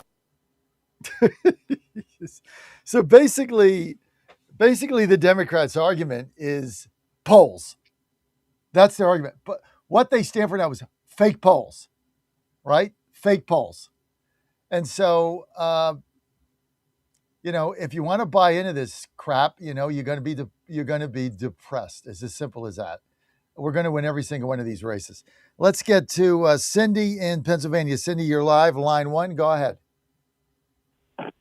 Hi. I just wanted to know if you had any analysis or statistics about the race in Ohio against Vivek Ramaswamy, and I believe her name's Amy Acton. And also, I wanted to thank you for having Dallas Gephardt on yesterday. He's our representative, and we think he's really good. And I know he was having a little trouble there with his room and lighting, but I hope you have him back again. We will have him back, but tell him he's got to get lighting. I mean, you're a delegate from Pennsylvania going on a national TV show. You got to get a light, right? All he's got to do is go to Walmart and buy a stand-up light, and you're good to go, right? So email him. You're his constituent. Tell him to do that. Maybe donate $25 to his campaign, and that should be a campaign expense because it's lighting for his appearances on TV. Other than that, he was great. What was your question? Vivek Ramaswamy in Ohio? Yeah, against Amy Acton. Yeah, he'll win by 5. He'll win by 5. Huh. Well, what else you want to know? You think that? Yeah, he'll win by 5. Just that. 5-7. That's another race that's not even close. The fake polls are going to tell you Acton's tied or winning. Vivek Ramaswamy is going to win this by 5. I would predict right now 53-48. Sherrod Brown's going to lose. If you didn't vote for Sherrod Brown last time, why are you voting for him now? This. Yeah, I have a friend that lives in Ohio, loves Sherrod Brown, and I said to her, I go, well, he sounds really good when he's running. He sounds like a moderate and even toward a Republican, but then when he gets in, he votes like a Democrat. Yeah, but my point is she voted for him last time, and he got blown out. Did. Yeah, he got blown out. He got beat by 8. He got trounced. Mm-hmm. All of a sudden, you're going to come back 2 years later, and you're still saying the same dumb things. You're still the same guy, and you still got the same haircut. And now all of a sudden, out of the blue, you're going to beat an incumbent, and Fox has got you up by 7. That's a 15-point swing in Ohio, which hasn't gone blue in years. This is nonsense, okay? Fake polls. Ramaswamy wins by 5. Your senator there in Ohio wins by probably 4 or 5. Race over. Sullivan wins in Alaska by 7. Paxton wins Texas by 6. This is a joke. It's all a joke. These people are going to win. I mean, that guy that's marrying his cousin, you think he's going to beat Susan Collins? Give me a break. He's going to get beat by 6. Collins is going to win that in a landslide. All these races they say they're going to win, they're not going to win any of them. They're going to win Georgia, and they're going to win North Carolina. And they're going to lose Michigan, and that's a flip for us. And they're in big trouble in Minnesota. I got to go. Thank you, Cindy. Abraham Lincoln. The aircraft carrier has been the subject of escalating concern over mental health and supply issues for American sailors enduring a record-setting uninterrupted time at sea of more than 240 days. Trump calls the reports fake news. And an admiral came up to see me over the weekend, and it was at a big group, and he happened to be an admiral retired. He said, I've been on ships that are out there much longer than that, sir, and I know people on the Lincoln, they say it's beautifully maintained and beautifully taken care of. The Lincoln arrived in the Middle East in January and has been supporting the U.S. war against Iran, including the blockade on Iranian ports. I'm Julie Walker. There's concern in South Korea over a perceived change in the military relationship with the United States. South Korea's President Lee Jae-myung said a solid alliance with the United States strengthens the foundation of national security. These comments come as many South Koreans remain baffled and concerned about President Trump's abrupt order to substantially reduce military exercises with South Korea. Trump made the announcement just before U.S. and South Korean soldiers began their annual exercises on Monday, designed to sharpen readiness against North Korean threats. I'm Karen Shamas. The fate of the Gaza ceasefire unclear following a marathon meeting between U.S. negotiator Jared Kushner and Israeli Prime Minister Netanyahu. As the primary season draws to a close, attention turns to key states like Florida and Wyoming, California and Alaska. Today's primaries highlight Republican-led redistricting and battles between Democratic establishment candidates and progressives. On Wall Street, the Dow futures down 41 points. More on these stories at townhall.com. The following is a real-life story from Trinity Debt Management. When I was feeling the stress of too much credit card debt, I looked at two different options: debt settlement and debt management. They may sound the same, but guess what? They're not. Debt settlement seemed like a quick fix, but I found out it would destroy my credit, create tax headaches, and hit me with huge fees. They actually told me to stop paying my bills. No way, not me. Then I turned to a debt management plan developed by the team at Trinity. They worked with my creditors, lowered my payments, reduced my interest, saved me thousands, and paid off my debt. And Trinity is a Christian company, which is important to me. If credit card debt has you down, call Trinity at 1-800-990-6976. My name is Heather. Please forget debt settlement and remember Trinity Debt Management. 1-800-990-6976. Germany is cracking down on the lucrative business of human smuggling. In Germany, the facilitation of people smuggling wasn't technically illegal to countries like the UK that lie outside of the EU's zone of free movement. Berlin agreed to tighten the law after our BBC investigation exposed how West Germany's used by gangs to store small boats' equipment before it's rushed to northern France. Migrant and law enforcement sources say tougher European policing is helping disrupt supply lines. But the recent emergence of so-called mega dinghies may be a sign of smugglers adapting as they seek to maximize their profits. The BBC's Jessica Parker. Thousands are displaced on Indonesia's Flores Island 3 days after a magnitude 7.7 earthquake. It killed at least 68 people, injured 213, and damaged more than 4,500 homes. News and analysis, townhall.com. It's another court battle for the Decalogue. The U.S. Supreme Court is being asked to review a Texas law requiring the state's public schools to display the Ten Commandments. Monday's petition teased up a case that could set a new national standard for religious expression in classrooms. Over 24 Texas families represented by the American Civil Liberties Union petitioned the nation's highest court to overturn a decision in April by the Fifth U.S. Circuit Court of Appeals. The New Orleans-based appeals court's 9-8 ruling upheld the Texas law regarding the Decalogue. Keith Peters reporting. Child safety and privacy at the heart of a lawsuit against Facebook and Instagram parent Meta. 4 states are seeking extensive damages, and a trial gets underway today with opening arguments. California, Colorado, Kentucky, and New Jersey are also demanding changes in how the company operates its popular online platforms. More on these stories, townhall.com. The Trump administration has brought positive changes when it comes to fixing our broken healthcare system. If we really want to make America healthy again, Well, that starts at home, and that's where the Wellness Company comes in.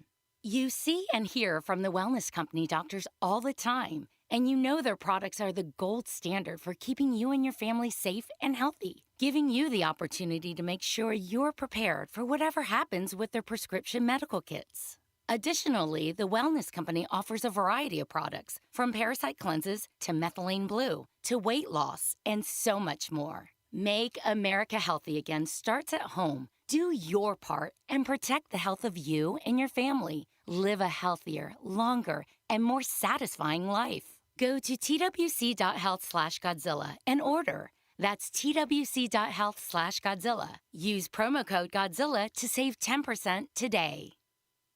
Bad decisions limit future options. Make enough bad decisions and you will destroy your life. Listen to The Flatline with your host, Rick Hughes, every Sunday morning on the John Fredericks Radio Network. The Flatline describes a main line of resistance in your soul, built on God's Word. Join us every Sunday morning for 30 minutes of inspiration, motivation, and education, all without manipulation. That's The Flatline with Rick Hughes, heard here every Sunday at 8:30 a.m. on the John Fredericks Radio Network.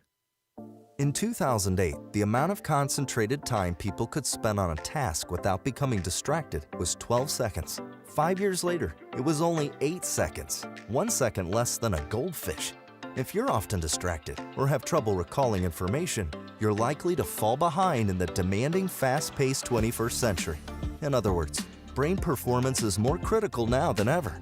Boost your brain power with Healthy Cells Focus Plus Recall. Science-backed nootropics to help you sharpen focus, concentrate longer, enhance recall, improve mental speed, learn rapidly, and be more alert. It's a pill-free brain supplement made with maximum absorption ingestible gel technology, designed to feed your brain at the cellular level. Take it for a test drive. Go to healthycell.com and use code GODZILLA for 20% off your first order of Focus Plus Recall. That's healthycell.com, code GODZILLA for 20% off. Now more than ever, it's imperative to support companies that share our conservative values. That's why I can't be more excited to tell you that I've switched my family to Patriot Mobile. Patriot Mobile is America's only Christian conservative wireless provider. When you switch to Patriot Mobile, you shift your support away from the leftist, woke, progressive agendas of Big Mobile. Patriot Mobile's wireless service works perfectly and seamlessly as you go about your lives with exceptional nationwide coverage that uses the same towers the main carriers use. Patriot Mobile donates a portion of every dollar earned to causes you care about, to organizations that fight for religious freedom, First and Second Amendments, sanctity of life, and the needs of veterans and first responders. Patriot Mobile has plans to fit any budget, along with great discounts for our veterans and first responder heroes, as well as multi-line users. Switching is easy. Just go to patriotmobile.com/Godzilla or call their U.S.-based customer service team, 972-PATRIOT. That's 972-728-7468. Use offer code GODZILLA for free activation. Washington is wasting $500 million every year on a federal supervision system that doesn't work. Probation officers are overwhelmed. Resources are going to people who pose zero threat, while actual dangerous individuals slip through the cracks. The Safer Supervision Act stops the waste and refocuses every dollar on protecting families from harm. President Trump's own pollster found about 80% of Trump voters want this fixed. It's time for Congress to get this done. Stop the waste. Protect our communities. Visit safersupervision.com. Paid for by the Reform Action Fund. Godzilla Wins, where you get the best insight and best information on how to win the most money ever. Guess what? GodzillaWins.com. Let's talk more winners. You heard the man. The all-new GodzillaWins.com is all about winners, with fresh daily picks by J-Fred and your favorite players from the Godzilla Wins team. Get your hot takes from the show, then click the website for the dough. GodzillaWins.com. GodzillaWins.com. Let's talk more winners.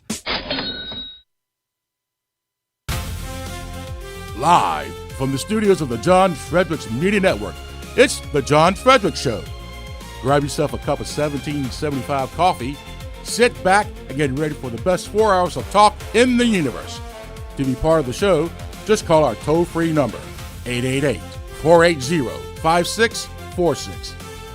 And now, here's the Godzilla of Truth, the Oracle of the Deplorables, the man who always says to lace them up and lace them tight, John Fredericks. Oh, it's great being back. being your Godzilla of the truth in America.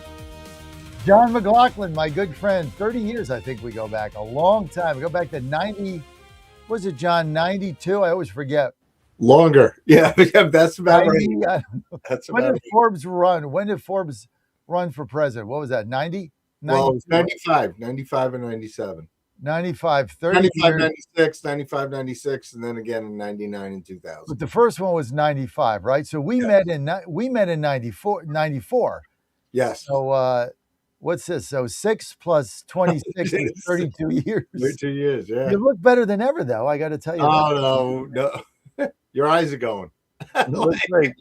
John McLaughlin, President Trump's pollster with us. So we go back 32 years. Time flies, right? Kids have grown and all that good stuff. Yes. But, our families are doing good. So that's great. But it's good to have you with us, John. It's great to be back. So Donald Trump is president, so that's good. We got to get John now between now and the midterms on a regular basis. But let me tell you that if you're getting tired of getting hammered by outrageous healthcare costs, listen up. My friend Barry Draper's got this figured out. I love this guy. You can get complete comprehensive coverage, including hospitalization, surgery, critical illness protection for a fraction of the cost. You're going to save up to 40% over your current non-subsidized healthcare plan. Actually, I'm thinking about going off Medicare and getting out of this because I actually save money and it's better coverage. Unbelievable. Now, if you need quick care, they have telemedicine. If you need prescriptions covered, they've got that. Whether you need an individual plan for yourself or a group for your company, if you're a small business, they've got that. And the kicker is rates can be 30 to 40% lower than unsubsidized marketplace plans or traditional group coverage. Check them out and get a quote. Take you about 15 minutes, kind of like that auto commercial, right? 15 minutes could save you a bundle and get you better health. Just give them a call today. Real savings for real Americans. 833-752-6742, 833-752-6742, or visit thesmarthealthplan.com. That's thesmarthealthplan.com, thesmarthealthplan.com, and just get a quote and take it from there. Okay, John McLaughlin with us. John, every single day we get an onslaught of negative poll numbers, fake polls. According to them, you're going to lose the Senate. You're going to lose 50 seats in the House. It's going to be the biggest wipeout ever. The communists are going to win. Trump's approval ratings at 9%. Everybody hates him, etc. This is all I get every day. So this is why I got to have you on to just, what is actually going on here, John? Well, by the way, you notice there's a lot of the same pollsters. Remember, there was going to be a Hillary lock on Election Day. The exit polls even had her winning, and there was no way Donald Trump in 2016 could win. Right. And then 2020, there was a Biden blue wave, and we lost by 44,000 votes in 3 states. But then 2024, it was going to be President Kamala Harris, and she's not president. So it's the same polls, same pollsters, except they've gotten even more egregious and outrageous in their point spreads. Let me give you an example. If you go online on Real Clear Politics and you look up Economist YouGov. Now, Economist YouGov did the polling for CBS over the weekend that socialism was just, people are just loving it or whatever.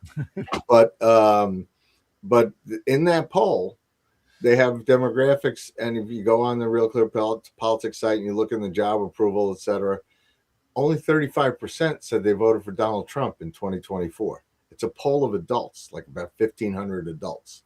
And they go out of their way to find these independents who don't like Donald Trump. But 35%, the popular vote was 50%. So you have to look for polls that don't poll adults, that even register voters, they should screen for likely voters because the midterm turnout will drop because we had 155 million come out in 2024, of which 77 million people voted for Trump.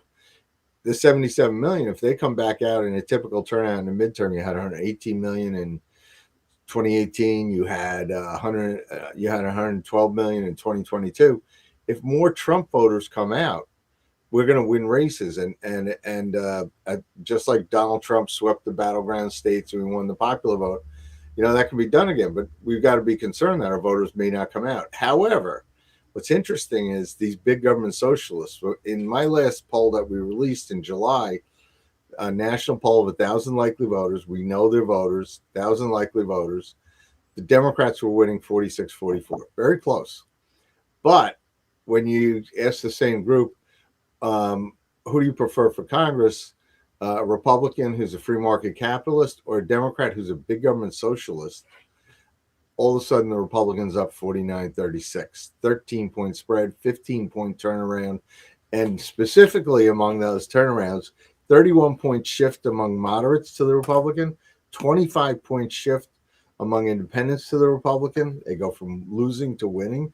Hispanics, they go from being down significantly to an up 17 points to being virtually tied 43-44. So there's a lot. There's time for the Republicans, and this is what you're going to see at the convention, at the historic midterm convention. You're going to see the Republicans draw a sharp contrast with the big government socialist Democrats. And the key thing is to say it's big government, because these younger voters, they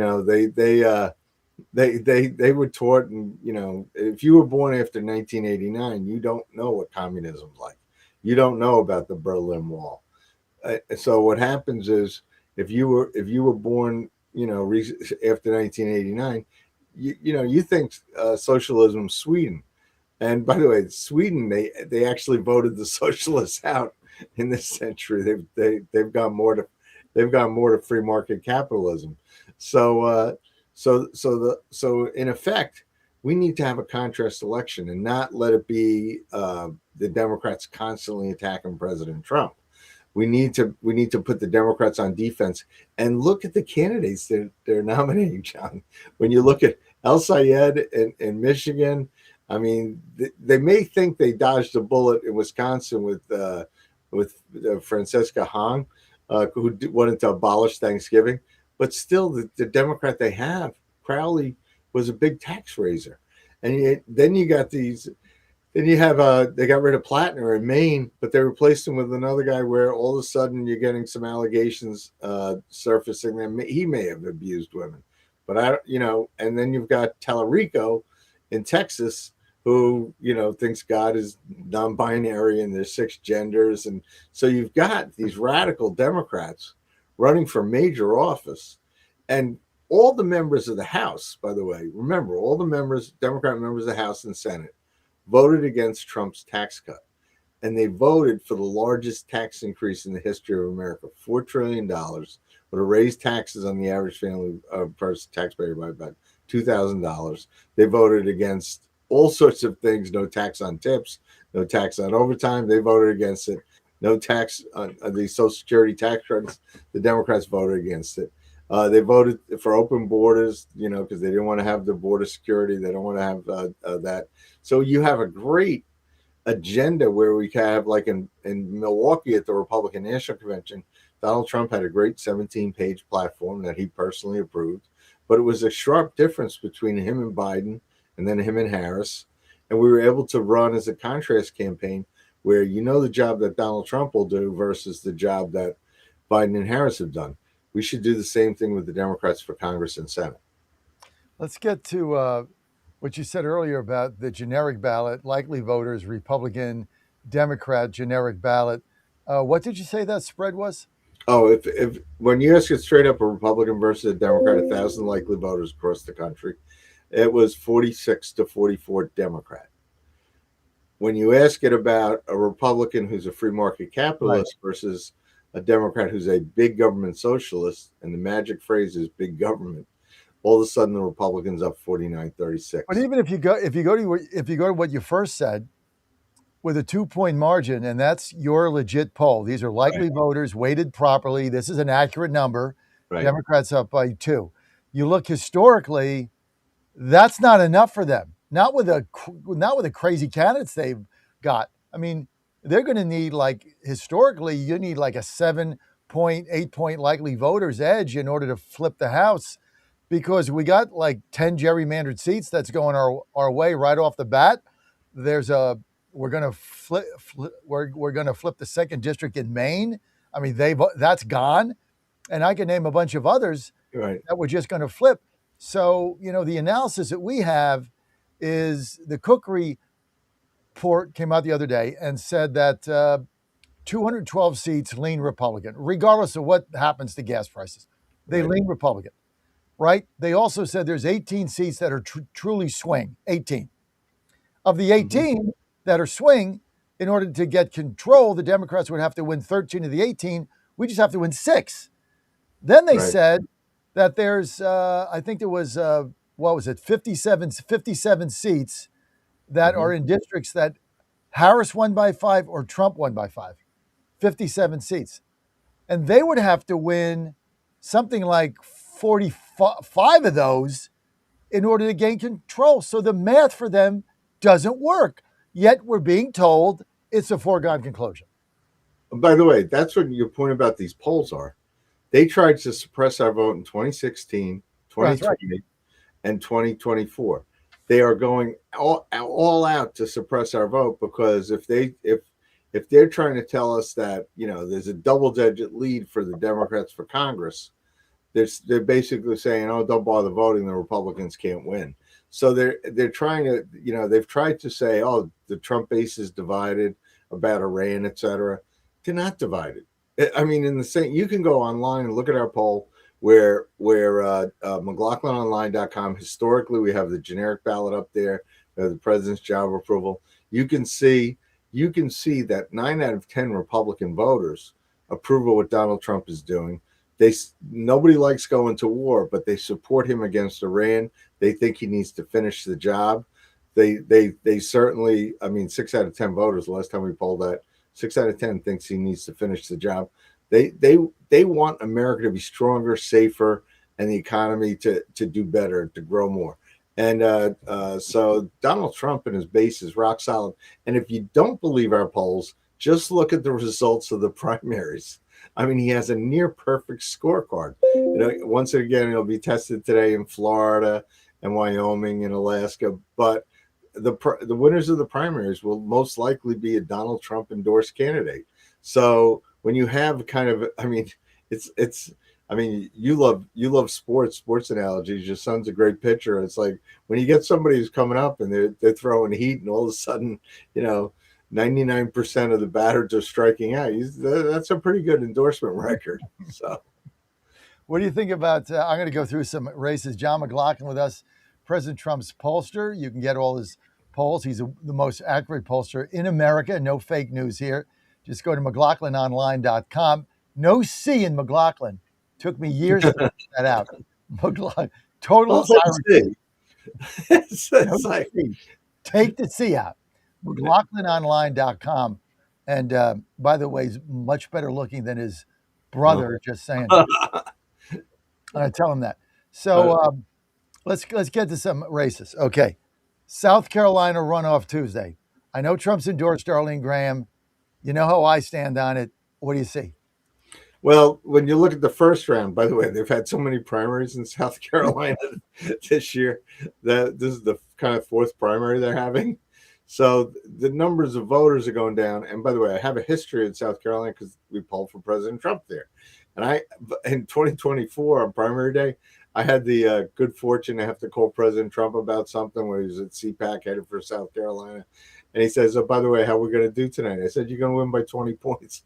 And he says, that's all? And I said, you're beating Nikki Haley in her home state by 20 points. He says, these other polls have it 30, 35.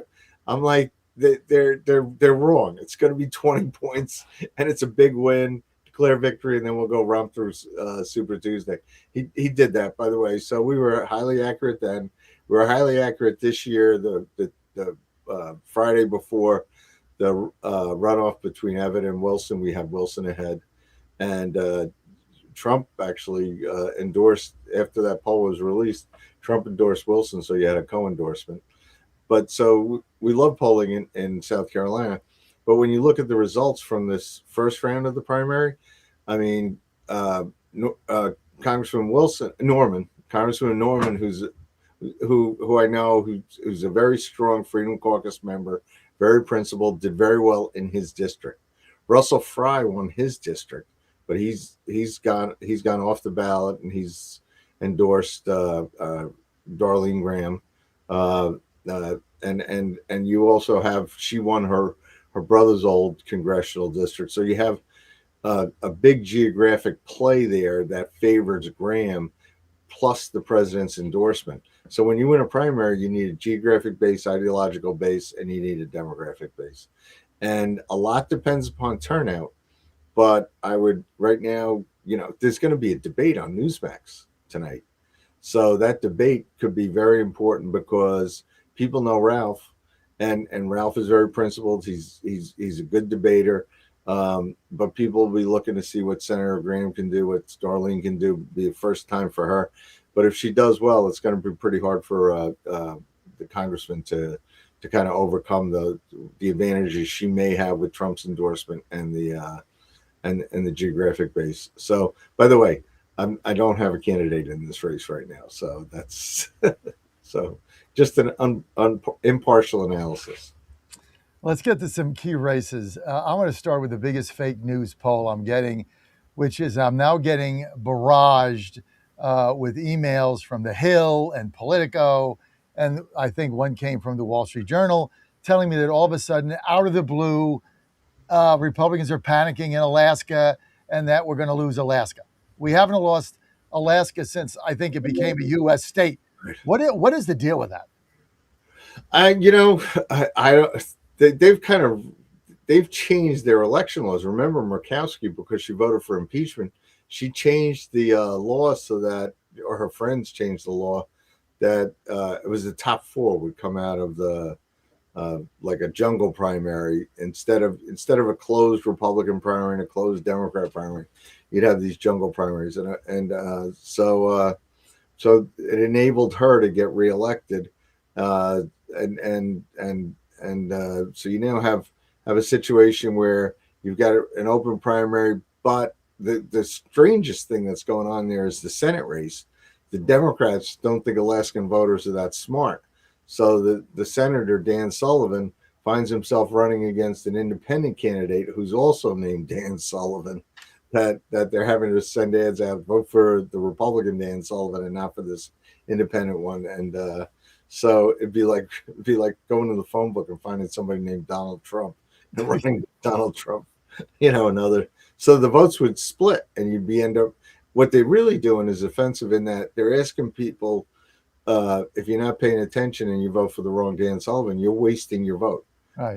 They want people to waste their votes rather than stand on the merits of voting for Patolta or these other Democrats who are, by the way, every Democrat, whether in Alaska, whether in South Carolina or Florida or wherever, they are going to go join a caucus where the tail will wag the dog. The big government socialists will be running these caucuses. You saw Hakeem Jeffries on TV this weekend, and Hakeem Jeffries, when they asked about the Democrat Socialists agenda, which is really radical, to wipe out the Senate, wipe out the Constitution, etc., he wouldn't endorse it. But on the other hand, he'll endorse their candidates and make sure they get money to run and win. And when they get elected, they will run his caucus, not him. Texas. You look at the primaries are over there, so it's like we're looking at November. Paxton's going to win. I mean, Paxton. The more and more that comes out about Tallarico, not only is he weird, but and radical, and also he's probably socialist as well, but he's also creepy. I mean, the stuff that he's done and said over the years with young kids about transgender surgery and transgender this, I mean, it's absolutely creepy. So I think Paxton may have his ethical problems that he's been attacked on, but he's been solid on the issues. He represents the majority of people in Texas, and he should be the next senator. Ohio, the Republicans will win there. The base is strong. I mean, when you look at for senator and for governor, the Republicans will win there. And Brown, he'll fit right in with these socialists. So, although the Republicans are going to have to run a tough campaign there because Brown's run before, he certainly has a lot of backing from Chuck Schumer. And Chuck Schumer still has raised plenty of money. He may be the most unpopular Democrat in the country, but he's Brown would be his guy. He would be totally with the Democrats against us. Maine. Susan Collins, she keeps on last. I was looking at the poll. Donald Trump, we got the last time she was up in 2020, we only got 44% there. We won the 2nd district. We got an elector out of there, but she won by 7 points. There's something about Susan. And by the way, she's the only candidate that I know of. I could be wrong. You might correct me. She voted for impeachment once, but Donald Trump endorsed her this year anyway. So that's an important historic footnote. So, but I think she'll win because people up there like her and they know what they've got with her. And the Democrats keep on nominating candidates, whether it's Plattner or Jackson. They nominate these candidates that have talk a good game, but are really radical and favor higher taxes, condone the waste that Janet Mills had there. And by the way, I think Bobby Charles will win for governor up there, the Republican as well. Michigan, Rogers should win. I mean, the Fox News poll has him up 4. They'll say Ed's really radical, and Rogers is a very strong resume and very, very solid conservative. Does Tafoya have an outside shot in Minnesota? Oh yeah, absolutely. I mean, they've really nominated a radical out there. Just totally crazy for that lieutenant governor. I mean, Tim Walz nominated her because he found somebody who was worse than him. So, oh my God. Any way Whatley makes his race competitive? Oh, he's going to make it competitive. I mean, there's still a strong. I mean, I polled for Donald Trump in that state 3 presidential races in a row, and we won it each time. So the votes are there. Also, it's now got more registered Republicans than Democrats there, but Whatley's campaign is just not caught on. He's not connected. I mean, I'm just be honest with you. Cooper's a tough opponent. They think he's. I like Whatley. I thought he was probably the best chairman we ever had in history when he came in and took over for the debacle that under Ronna Romney. Nice lady, but just incompetent. Sorry, Ron. It is what it is. I campaigned against her twice, and for whoever the candidate was, Harmeet Dillon once, right? But he was extraordinary chairman. But he's just not connected, and you got to be able to connect. Rogers is connecting. That's basically the difference. I mean, Rogers connects with the electorate there. I just don't see that. I don't see how he comes back. I think Cooper wins that. I think Ossoff wins. Am I right there? No, I wouldn't write off Collins because no, not at all. I mean, that's going to be a close race, and if they get around Georgia, they could win. That's going to be close. All right, John, I got to get you on every week because we have to follow this stuff because you got to counteract the barrage of fake polls that we're getting. Well, I mean, the poll the other day came out by Fox and had Sherrod Brown up by 8. I mean, you got to be kidding. This guy just got blown out by 8 2 years ago. You're going to tell me there's a 16-point swing against an incumbent who hasn't done anything wrong? Come on, John. Fox News never releases their demographics outside of party registration. That's it. Party affiliation, that's it. You can't tell how many Trump voters are in it.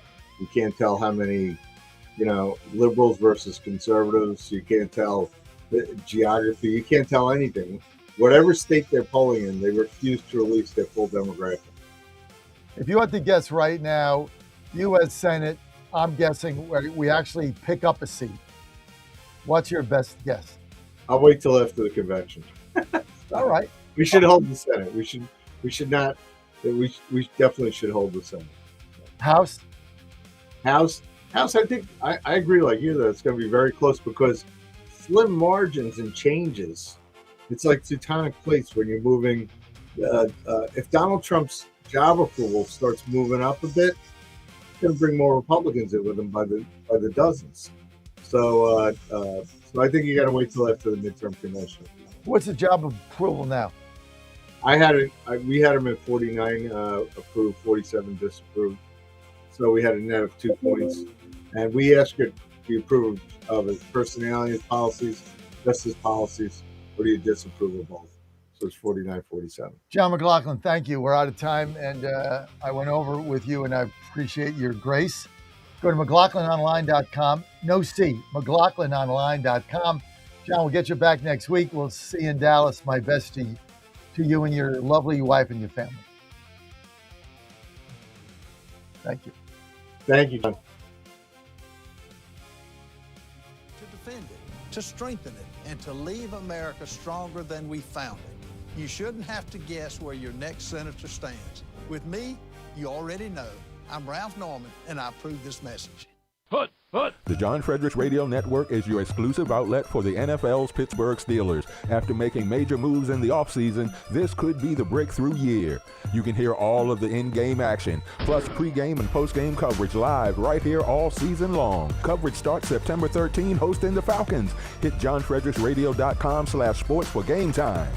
Get the complete schedule for Pittsburgh Steelers football at johnfredericksradio.com/sports, part of the John Fredericks Media Network.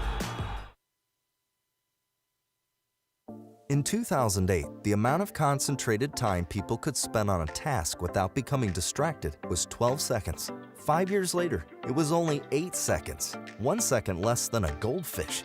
If you're often distracted or have trouble recalling information, you're likely to fall behind in the demanding, fast-paced 21st century. In other words, brain performance is more critical now than ever. Boost your brain power with Healthy Cells Focus Plus Recall. Science-backed nootropics to help you sharpen focus, concentrate longer, enhance recall, improve mental speed, learn rapidly, and be more alert. It's a pill-free brain supplement made with maximum absorption ingestible gel technology, designed to feed your brain at the cellular level. Take it for a test drive. Go to healthycell.com and use code GODZILLA for 20% off your first order of Focus Plus Recall. That's healthycell.com, code GODZILLA for 20% off.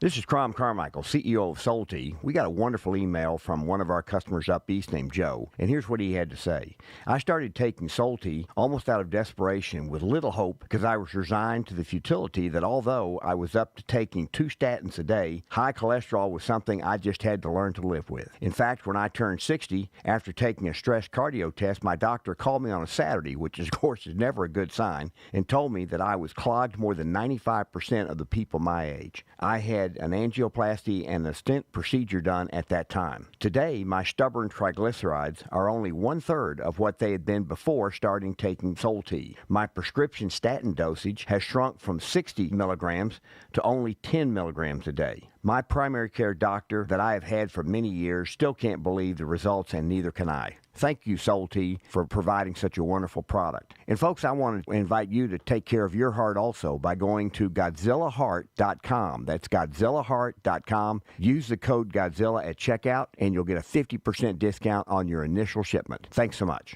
Hey folks, Al Green here for SatPhone. When you're on the go, you want to know you're connected. If it's a family vacation or an off-the-grid escape to a remote destination, having reliable communication helps you feel safe and secure. You can't afford to find yourself in a dead zone. That's why you need SatPhone. SatPhones are reliable, durable, and give you global coverage. If you can get outside, you can get in touch. It's that simple. Make calls from your SatPhone to any regular cell phone in the United States. The phones are a $1,500 value, but you can get yours free. Just sign up for a 15-month plan, $94.95 a month. Get 150 minutes monthly that roll to the next month. Go 3 months without using them, that's fine. Yes, 3 months, 450 minutes, all yours. Visit SAT123.com or call 855-980-5830. SAT123.com, 855-980-5830. Get surety and security with your SatPhone. Call now.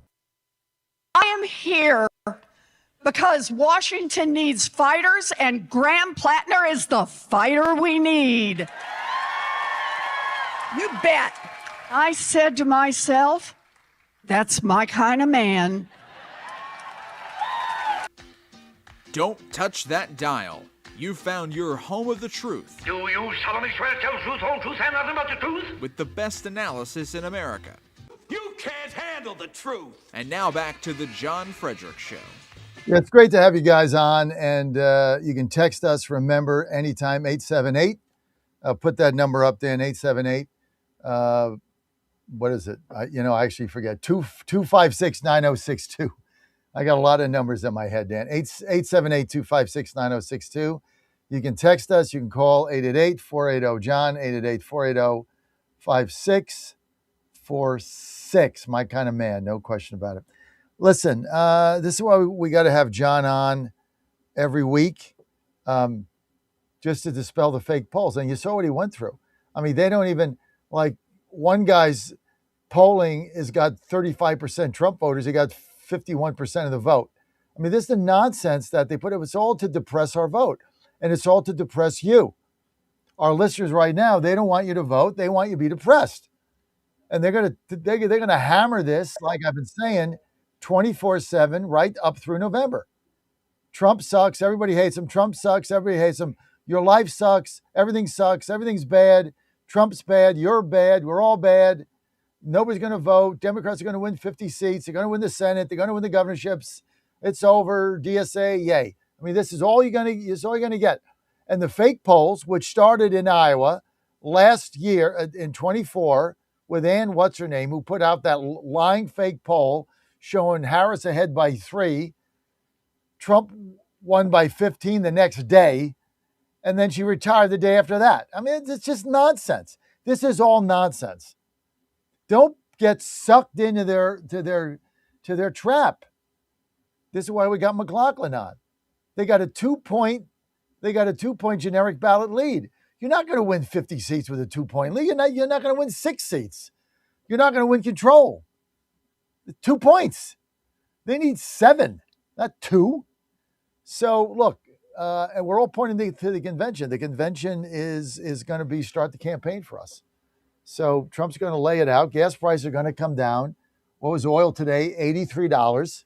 I mean, it's likely to come down back under 70 when we get the oil production up.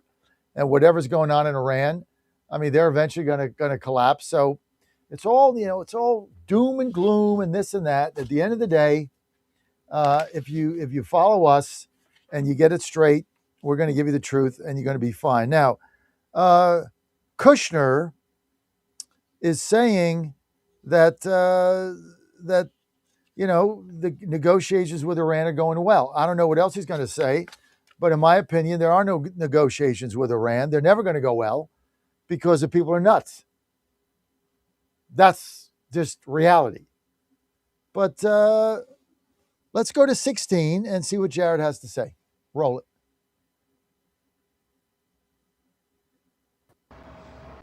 Today, the Memorandum of Understanding between the United States and Iran expires. Where do negotiations stand with the Iranian regime? Yeah, so right now, President Trump's been very focused on the economic pressure. He really feels strongly about the blockade. If you look at the Iranian economy, it's way worse off. It was bad before the war. It's way worse off now. But President Trump's been very, very clear on why he took the actions he took, which is he believes that Iran cannot have a nuclear weapon. And if Iran is willing to, finish the deal that they've been discussing with us to give up their ability to create a nuclear weapon, then obviously he's willing to make a deal that could be great for the Iranian people, and he's it's something he would be open to. But right now, they're not showing any interest in doing something that makes sense for us. What do you see as the biggest roadblock to reaching an agreement with Iran? They have to be willing to make a real deal. I think if they're going to try to play a trick or do something to hide certain cards and get certain concessions for not, President Trump wants to make a fair deal that could be a win-win, but that has to be very basic, and that they have to want to be a real country, which is no nuclear weapons and no funding terror in the region. Today, President Trump told Fox News there is a back channel between the administration and top IRGC officials. What does that channel look like? And are you making any progress with these other officials outside of the political echelon? Yeah, so I can't go into the details of it, but I will say that the conversations between the U.S. government and different areas of the Iranian government at all areas is probably more robust than it's maybe ever been. And so there's been a lot of good dialogues, which I think is very, very helpful, right? You can't make deals with each other if you don't understand each other. You have to exchange views. There's really not a lot of trust between America and Iran after all these years of not having these relations and dialogues. But obviously they're engaging in a very in a very strong way, and that's quite positive. But we're not there yet on an understanding, and President Trump's going to be very patient. He doesn't like to make he doesn't want to rush to a deal. He'll make the right deal when the right deal is ready. But we are having very positive and active conversations. President Trump told Fox News this morning Iran should put up the white flag of surrender. He said they're good poker players, but they're dying. Martha? Trey, thank you very much. Interesting interview and great to hear from Jared Kushner. We haven't heard from him much throughout this process, so that's very insightful. Thank you, Trey. Nonsense. All of it is nonsense. There is no deal. There's no MOU. There is no back channel. There is no negotiation. None of this is going to happen. Todd Sheets laid it out for you at 7 a.m. They're going to wait this thing out. They're going to keep firing at ships until the midterms because they know the Democrats want them to win. So they know the Democrats are on their side. So it's not in their best interest to make a deal. They're going to starve their people, and they're going to keep doing what they do in order for the Democrats to win. And they know that if the Democrats win, they have an ally that wants Iran to win because you're seeing it every day play out. So there'll be no deal. And Jarrett's out there probably, after it's over, trying to make another real estate deal. So, I mean, the whole thing is a facade. I'm not buying into any of it. Sorry, Jared. Love you. Love Ivanka. You all my friends. I think you're full of shit. Okay? That's what I think. There is no deal. There's no deal today. There's no deal tomorrow. There's no MOU. There's nothing. Here's what there is. There's bombs. And there's carriers. And there's more bombs and more carriers. There's no deal. There's no MOU, right? It's all nonsense. And so I'm not buying into it. And they're not desperate to make a deal. They're desperate not to make a deal so you guys can lose. I mean, that's what they're doing. Sheets laid it out. They have no incentive to make a deal when they know that if the Democrats win, they have an ally that wants them to win. So not going to happen, folks. And appreciate Jarrett's effort, but I don't buy it, and I don't like being bamboozled. And that's what I felt that interview was. It was totally bamboozled. I've got back channels. You have no back channels. You got nothing. And even if you do, it's with people there without any authority. So I don't know what the back channels do. They don't do anything when you're dealing with people where they don't have any authority to do anything. Okay, I want to get to cut 8 here. A lot of talk about the Lincoln, the carrier. It's been out for 250 days. The conditions are awful. This is all now. The Democrats are jumping on this. Of course, we lost all those men in Afghanistan, men and women in Afghanistan, and they swept that under the rug. Benghazi swept under the rug, but now somebody doesn't like their ham sandwich, and all of a sudden it's a scandal. Let's go to cut 8. Here's former General Jack Keane on the USS Lincoln. Roll it. The CENTCOM commander visiting the USS Lincoln. There were questions about morale and questions about how these sailors at sea for, 200 days plus and counting, I do believe. And now the USS Washington is going to leave Japan and head for the Persian Gulf and give it relief. General, how significant was that visit, and what's important, do you think, that we should understand? Yeah, well, first of all, I did talk to Admiral Cooper. He had a great visit with the troops there. They feel good about what's happening here. I've never seen such misrepresentation in the media of the actual facts that took place. A soldier fell overboard and was rescued. They were claiming that multiple soldiers were committing suicide. Not soldiers, sailors. I don't want to insult the sailors by calling them soldiers. But the reality is the misrepresentation has really been quite significant. I mean, I understand people disagree with the war. I got that. It is, and those arguments should be made. But I'm glad Cooper went there. He wrote a great article in the Wall Street Journal op-ed that's worth reading to give you his assessment of what's took place. And it's insulting to these troops. I mean, they've been there for a long time, standing tall, representing the United States. And that's what they volunteered to do. And when they're doing something like that, they really feel good about the meaning and the purpose of what it's about, and their families are sacrificing as well. I mean, we should be very proud of them, wrapping our arms around them figuratively in terms of what they've accomplished. Well done. They're heading home to their families. It's good news. It's great news, right? It's great news. But there's Keane laying it out. Just more fake news coming out of the fake news network, more negative fake news that you get every day. Line 1, Kimberly in Ohio. Kimberly, you're live. Hi, good morning. Hi. Hello, can you hear me? Yes, Kimberly. Okay, I didn't know if you could hear me. Hi, John. This is Kim from myfriendkimllc.com. Hi, I've Kim. called you a couple times, and I'm just calling to check back in to let you know that I am now an author, a published author. I have published 2 books now, and they're on sale now. And I've been coming against a lot of adversity. I've gotten no help from the Small Business Administration. I've gotten no help from anyone. I have done this, just me and Jesus. We did it together. So, but I'm calling to let you know that there's things going on besides war. There's real people out here that don't have anything. And John, I don't even have running water out here in Appalachia. And I'm fine with that, but I just got septic tank put in. I don't even have a bathroom yet. And the flood that came on Friday morning took it out, flipped it upside down. So I haven't even gotten to use my new anything. So anyhow, we ripped the lower half of my walls out on Saturday. So, but despite that, I published 2 books and wrote 2 more. They're sitting at the publisher waiting for covers. Well, the 2 books you published, So I am successful. If people want to buy them, where do they go? How do they do that? Right. I self-published through the lulu.com website, LULU.com.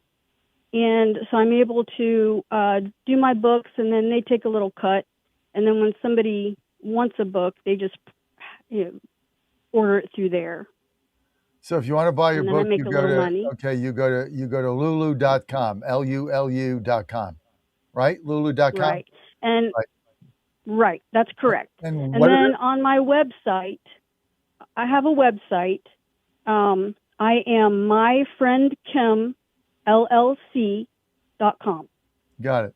Can you buy your work there? Can you buy your books there on your website? Not on my website. I'm not set up. I don't have So you anything. got to go to lulu.com. What's the name of your books? Correct. The first one is kind of a long title, but the short title is Chapter 7. But the long title is True Love is Not a Fairy Tale. My Journey to Learning How to Love Myself. All right. Chapter 7 is So, easier. What's the right. So Chapter 7, the short synopsis What's the name of the other book? I got to go. I was What's the name of the other kidnapped when I was 7. Excuse me? What's the name of the other book? You said you had 2. The other book, the other book is called Stinky the Stink Bug and the Stink Bug Stampede. The Stink Bug Stampede. Well, I know about stink bugs. All right, Kimberly, hang in there. Thank you. Buy Kimberly's books. Go to lulu.com. Kimberly, maybe we can help you out with that. Good luck with your septic tank and everything going on there in Appalachia. Thank you for the call. All right, 888-480-JOHN. Here is Fox News saying that socialism faces a big test in Florida, which is going to be tonight. Let's go to cut 12. Well, as you just saw there, Democratic Socialist Oliver Larkin held a rally over the weekend here in Fort Lauderdale, really trying to engage the Gen Z and millennial voters because this marks the last major primary for the DSA this year. But it also marks the first congressional primary under a new congressional map approved during a special legislative session that could give Florida 4 more seats in the U.S. House. Now, the newly drawn District 25 is now considered a prime Republican target, where Larkin is trying to unseat 2-term incumbent Congressman Jared Moskowitz. Now, this district stretches from Boca Raton down to Miami Beach, housing some of the region's most affluent communities. DSA-backed Larkin appeared on Fox over the weekend, where he was pressed about his views on immigration and abolishing ICE. How many people do you think the United States should take in, and how many of them do you think we should provide free college for? What's the number? I think that we should follow in the footsteps of Ronald Reagan's immigration policy and grant amnesty to the millions of people that are living, working, paying taxes. Larkin's views are putting him at odds with some of the party's top leaders in Washington, including House Minority Leader Hakeem Jeffries, who says the party does not embrace several core DSA positions. What I can say is that I do not support defunding the police. I do not support open borders. I do not support abolishing the Senate. Moskowitz is viewed as the more moderate, affordability-focused, pro-Israel incumbent, a message that could be particularly important in this new district with a large Jewish population. Also happening Tuesday, the primary to replace Governor Ron DeSantis, who is term limited. Trump-backed Congressman Byron Donalds is facing Florida Lieutenant Governor Jay Collins for the GOP nomination. On the Democratic side, former Congressman David Jolly leads a crowded field. Florida voters are also deciding who will hold the U.S. Senate seat previously held by Secretary of State Marco Rubio. Now, DeSantis appointed Ashley Moody to fill the vacancy, but she now has to win to keep that seat. And Bill and Dana, here in District 25, the major question is, are Democratic voters ready to make a sharper turn to the left? All things we are watching in this primary election. I think Moskowitz is gone. I think he's history. I think he loses, and then we're going to win that seat. Either way, the Republicans are going to pick that seat up. This is just another pickup for us. Byron Donalds is going to win the landslide. This thing's not even going to be close. Anthony in Florida. Anthony, we got 3 minutes exactly. Go. All right, brother. Like, I every time I hear of this thing about veterans, support the troops until it's time to support the troops. I've been on deployments, and it's like, if the families are complaining, and I don't want to hear like, oh, you signed up for it. Yeah, I signed up for it. These guys signed up for it. They also signed up for the belief that they would be supported, and for whatever reason. But if these people, you still have to have decent conditions. We're still human beings. Yes, we're at war. Yes, things are difficult, but you still need good hot food and things like this to exist and function. So when I hear, guys like Keene and stuff like that, I've never seen a general's butt really get in the grass.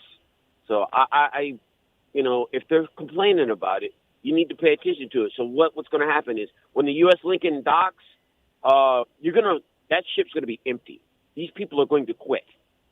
You're not going to have people signing up to join the military service. This is going to do irreparable harm and damage. So, blow it off if you want, but it's going to do harm if you do not really, physically support the troops, give them hot food, decent things like that. You can't bullshit BS this, and that's what's being done. It's just a big snow job, and I'm not accusing you of it. But, I'm in touch with the families and things. Do you think the families want to vote for somebody that doesn't really hear what, them and their command structure? This is bigger and deeper than you really realize. I'm in touch with militaries and veterans and different administrations. This is gonna hurt. This is gonna kick you guys right in the shins, with this delusional thinking that everything is okay and fine. Well, they sent the admiral in, and the admiral said it was fine. I mean, he's the admiral. He's in charge of that deployment. That's the senior commander. They sent the senior commander in. He spent a couple of days on the ship, did an op-ed, and said that things were normal. So, what's your response to that? He's a politician and an admiral. Nobody believes him. He's going to say what he's expected to say. He's not. If he tells the truth, they'd replace him in a heartbeat. So you think it's a cover-up? Yes. Interesting perspective. Anthony, thank you. Always good to hear from you in Florida. You have a great day. West Virginia Mavericks, Mountaineer Mavericks coming up next. We'll be right back here on the John Fredericks Media Network.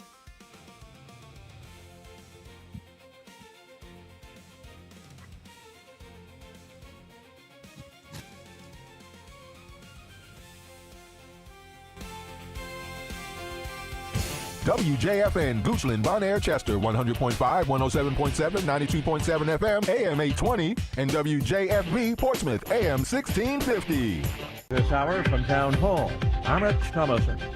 Several states are holding primaries today. Voters going to the polls today in Florida, Wyoming, and Alaska. Races to watch in Florida include the 20th Congressional District, where incumbent Debbie Wasserman Schultz is running against 4 other Democrats, including Democrat Socialist Elijah Manley, who is anti-ICE. In District 25, DSA-backed candidate Oliver Larkin, who is also anti-ICE, is challenging incumbent Congressman Democrat Jared Moskowitz. Now, as for the governor's race, Republican Congressman Byron Donalds is looking to secure the nomination. He is likely to face Democrat David Jolly in November. Ron DeSantis is term limited. Correspondent Laura Winters.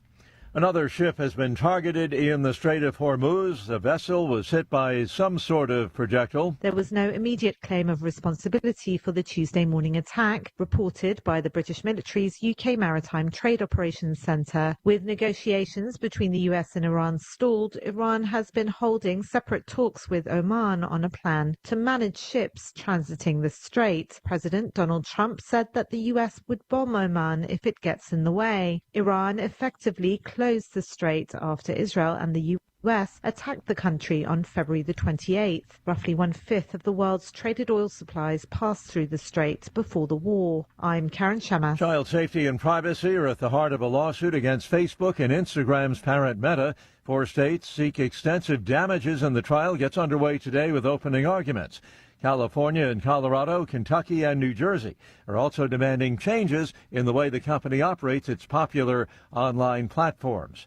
On Wall Street, ahead of this morning's opening bell, the Dow futures are down 55 points, while the Nasdaq futures are off 386 points. More on these stories, townhall.com. The following is a real-life story from Trinity Debt Management. When I was feeling the stress of too much credit card debt, I looked at 2 different options, debt settlement and debt management. They may sound the same, but guess what? They're not. Debt settlement seemed like a quick fix, but I found out it would destroy my credit, create tax headaches, and hit me with huge fees. They actually told me to stop paying my bills. No way, not me.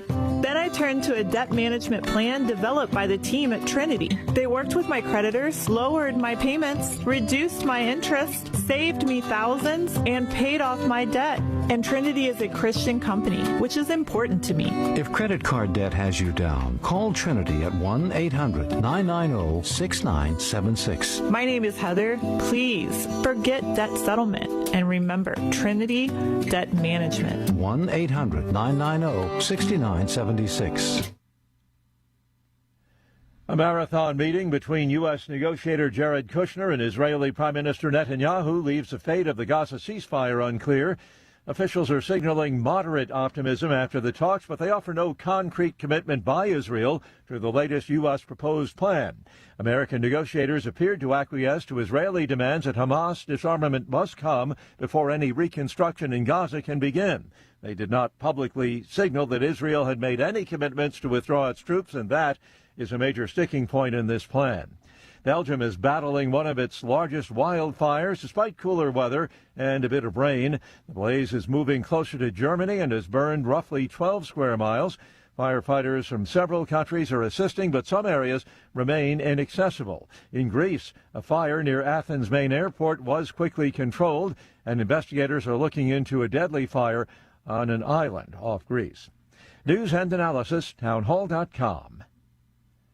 Berkshire Hathaway is upping its stake in Google's parent company, Alphabet. The company is also boosting its holdings in home builders, even as it continued to pare its stake in financial corporations and a number of other stocks in the second quarter. The company agreed in June to invest $10 billion in Alphabet. It expanded that stake to roughly 106 million shares, worth about $37.76 billion as of June 30th. Berkshire also increased its investments in Delta Airlines and Macy's.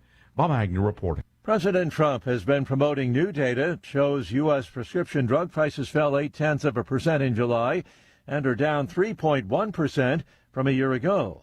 The administration is crediting most favored nation drug deals, as well as the Trump RX website, for the significant decline in prices. The relief is especially welcome given rising insurance premiums and out-of-pocket costs. More on these stories, townhall.com. Hey folks, Al Green here for SatPhone. When you're on the go, you want to know you're connected. If it's a family vacation or an off-the-grid escape to a remote destination, having reliable communication helps you feel safe and secure. You can't afford to find yourself in a dead zone. That's why you need SatPhone. SatPhones are reliable, durable, and give you global coverage. If you can get outside, you can get in touch. It's that simple. Make calls from your SatPhone to any regular cell phone in the United States. The phones are $1,500 value, but you can get yours free. Just sign up for a 15-month plan, $94.95 a month. Get 150 minutes monthly that roll to the next month. Go 3 months without using them, that's fine. Yes, 3 months, 450 minutes, all yours. Visit SAT123.com or call 855-980-5830. SAT123.com, 855-980-5830. Get surety and security with your SatPhone. Call now. MyPillow's second annual mega sale is finally here.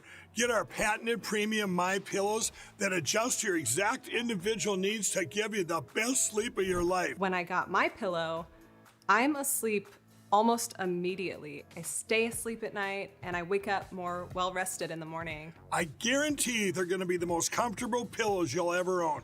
King size only $24.98, queen size only $19.98. Giza Dream bed sheets, the best sheets in history, as low as $29.98. Luxpeer 6-piece towel sets, towels that actually dry you. What a concept. Now only $39.98. And our made in the USA mattresses and mattress toppers as low as $99.98. So go to mypillow.com or call the number on your screen. Use your promo code to take advantage of our second annual mega sale. Plus, free shipping options available when you order today. So don't delay, order now.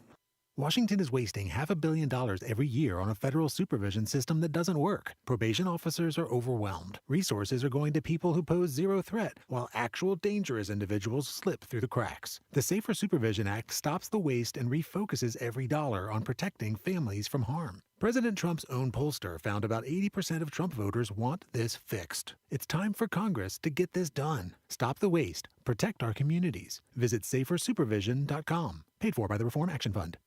Folks, this is Crom Carmichael, CEO of Solti. I have recently turned 77 years old.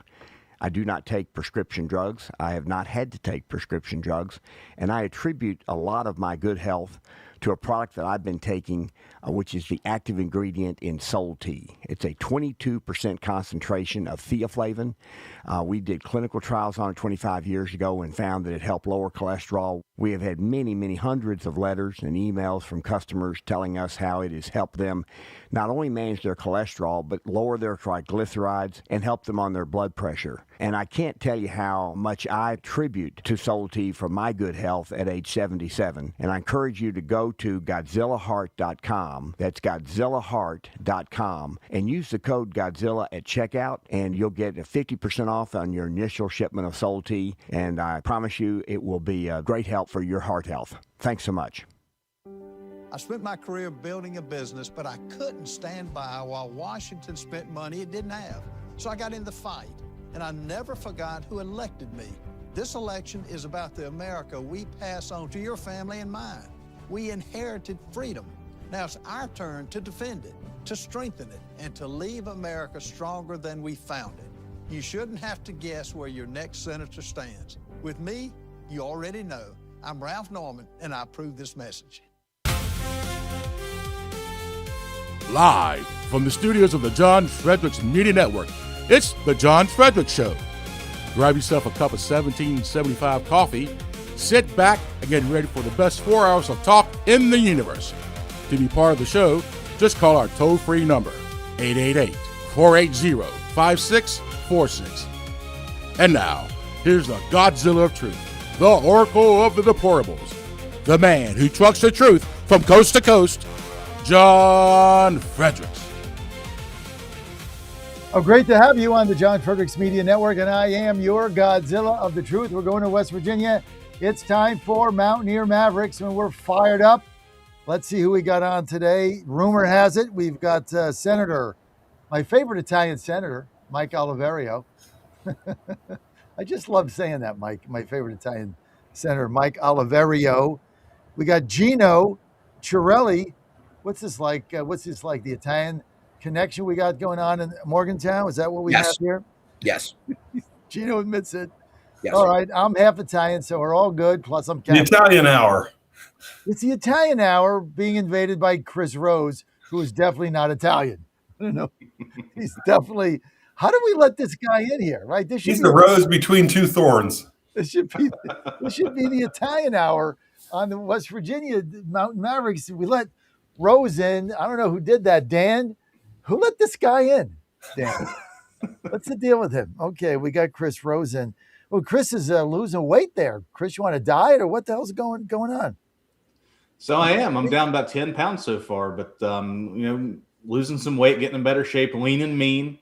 As we gear up here to help people throughout the general, and also getting a little bit better health, but plan on hitting a lot of doors for all of these guys in November. So getting in the shape to do so. Well, I figured you were getting into shape and losing weight for the Mountaineer Tailgate show that you're going to be co-hosting every Saturday with Mitch Rogers. That's why I thought you wanted to get ready for TV, right? Ready to go. Oh, maybe I'm just getting back in playing shape. Who knows? Maybe I'm just trying to get Rich Rodriguez to scout me and pick me up. We'll see what happens. If they don't blow out Coastal Carolina, he might. I'm going to give him your number, right? And you now have a 5th year of eligibility, so you can just get your master's degree there. You're good to go.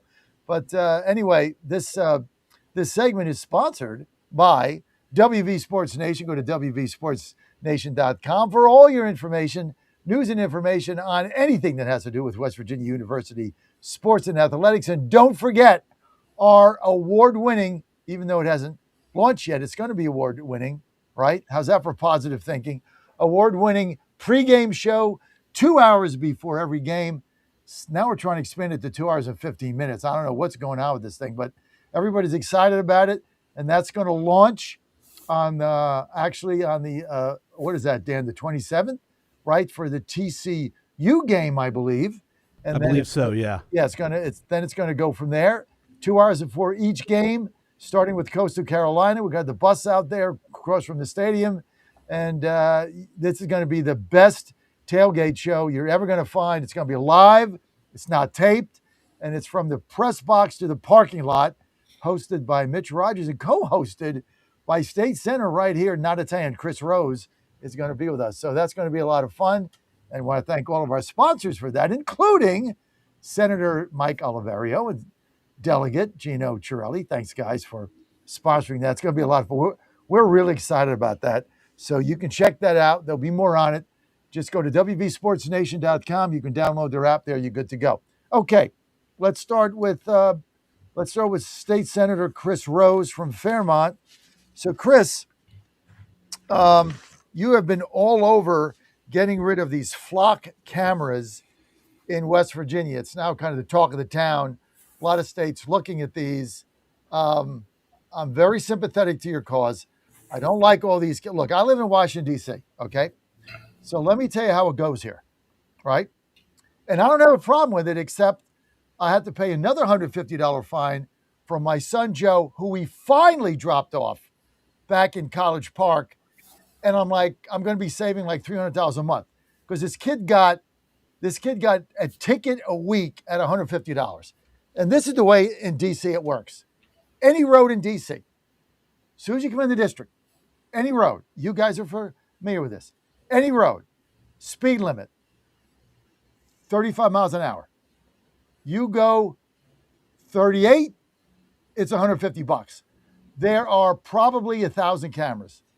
And they just take your plate and send you the ticket. And if you don't pay it, they'll eventually find your car through the flock cameras and they'll impound it. So you got to pay it. So, but you get accustomed to it, except my son can't seem to figure it out. Finally, we shipped him out, so that's gone. He's in College Park now, and he doesn't have a car, so he has to take Metro and scooter.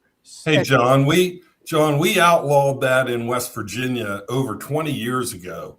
And we had seen that going on both sides of our northern panhandle.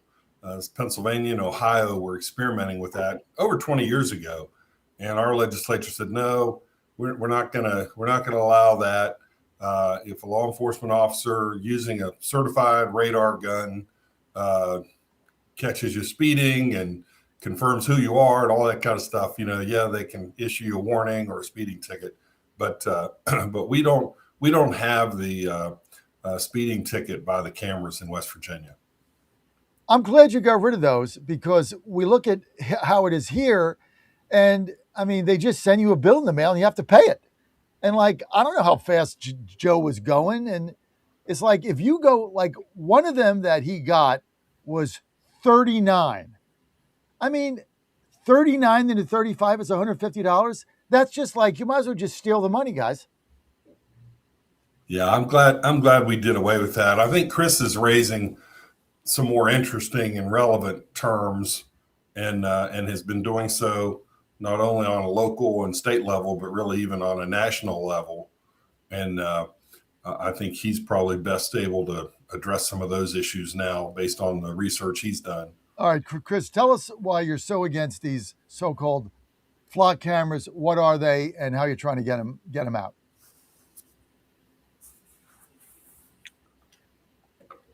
Where'd he go? Is he gone? We lost Chris.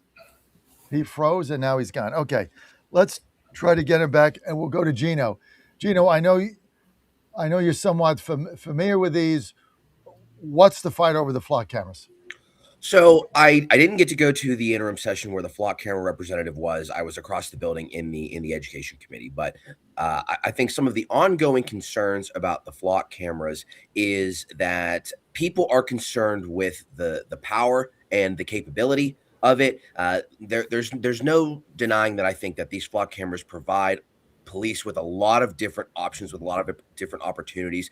We've heard what the police have been able to do as far as being able to catch people, Amber Alerts, that kind of stuff. But the implications, I think, are what are the scariest part of all of this. I think with where technology is going, what AI is becoming capable of, instant facial recognition, immediate notifications of license plates whenever they ping people, whether people are actually being targeted for crimes or not. We've heard plenty of horror stories of police abusing these systems.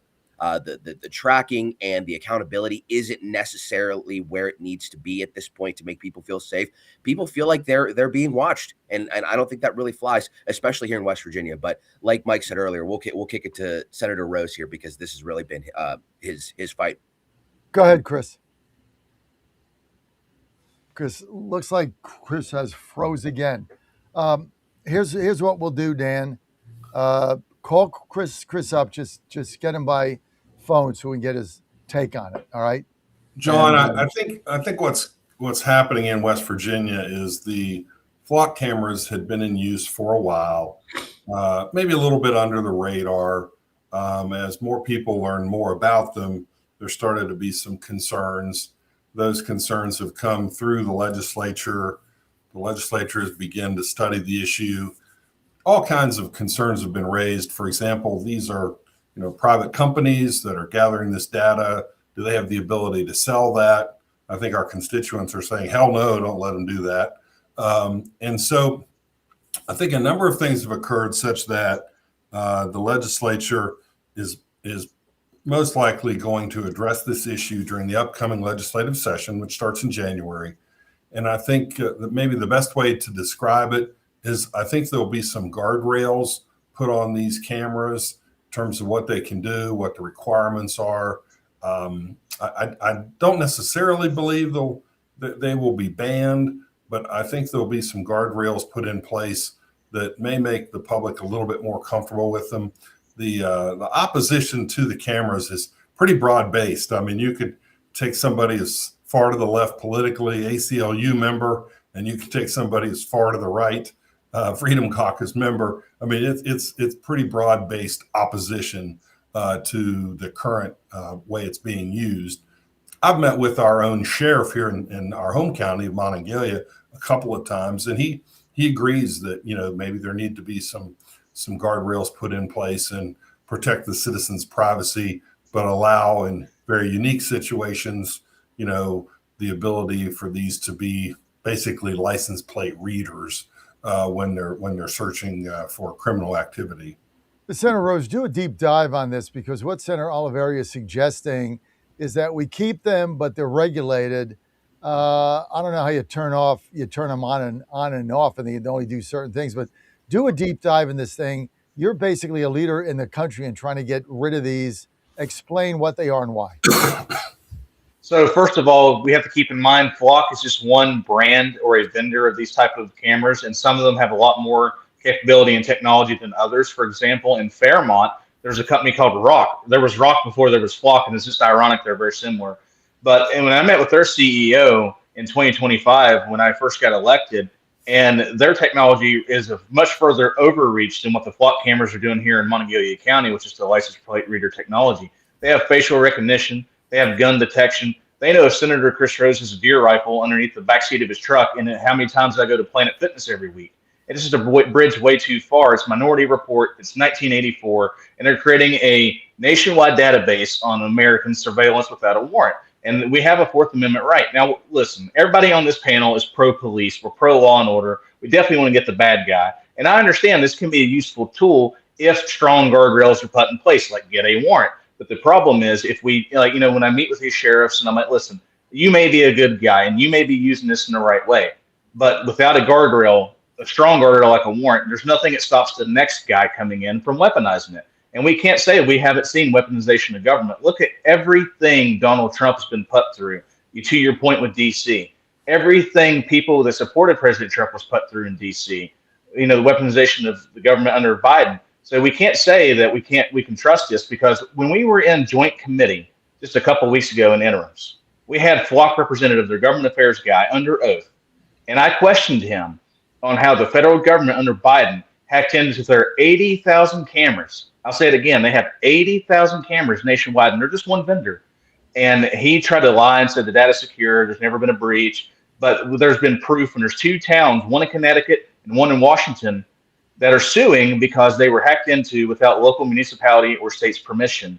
And this is a private entity gathering mass data on Americans without a warrant. It's a bridge way too far. And Flock themselves are even bragging that they're going to try to develop a crime prevention type of thing that detects who they think is going to commit a crime. So think about that.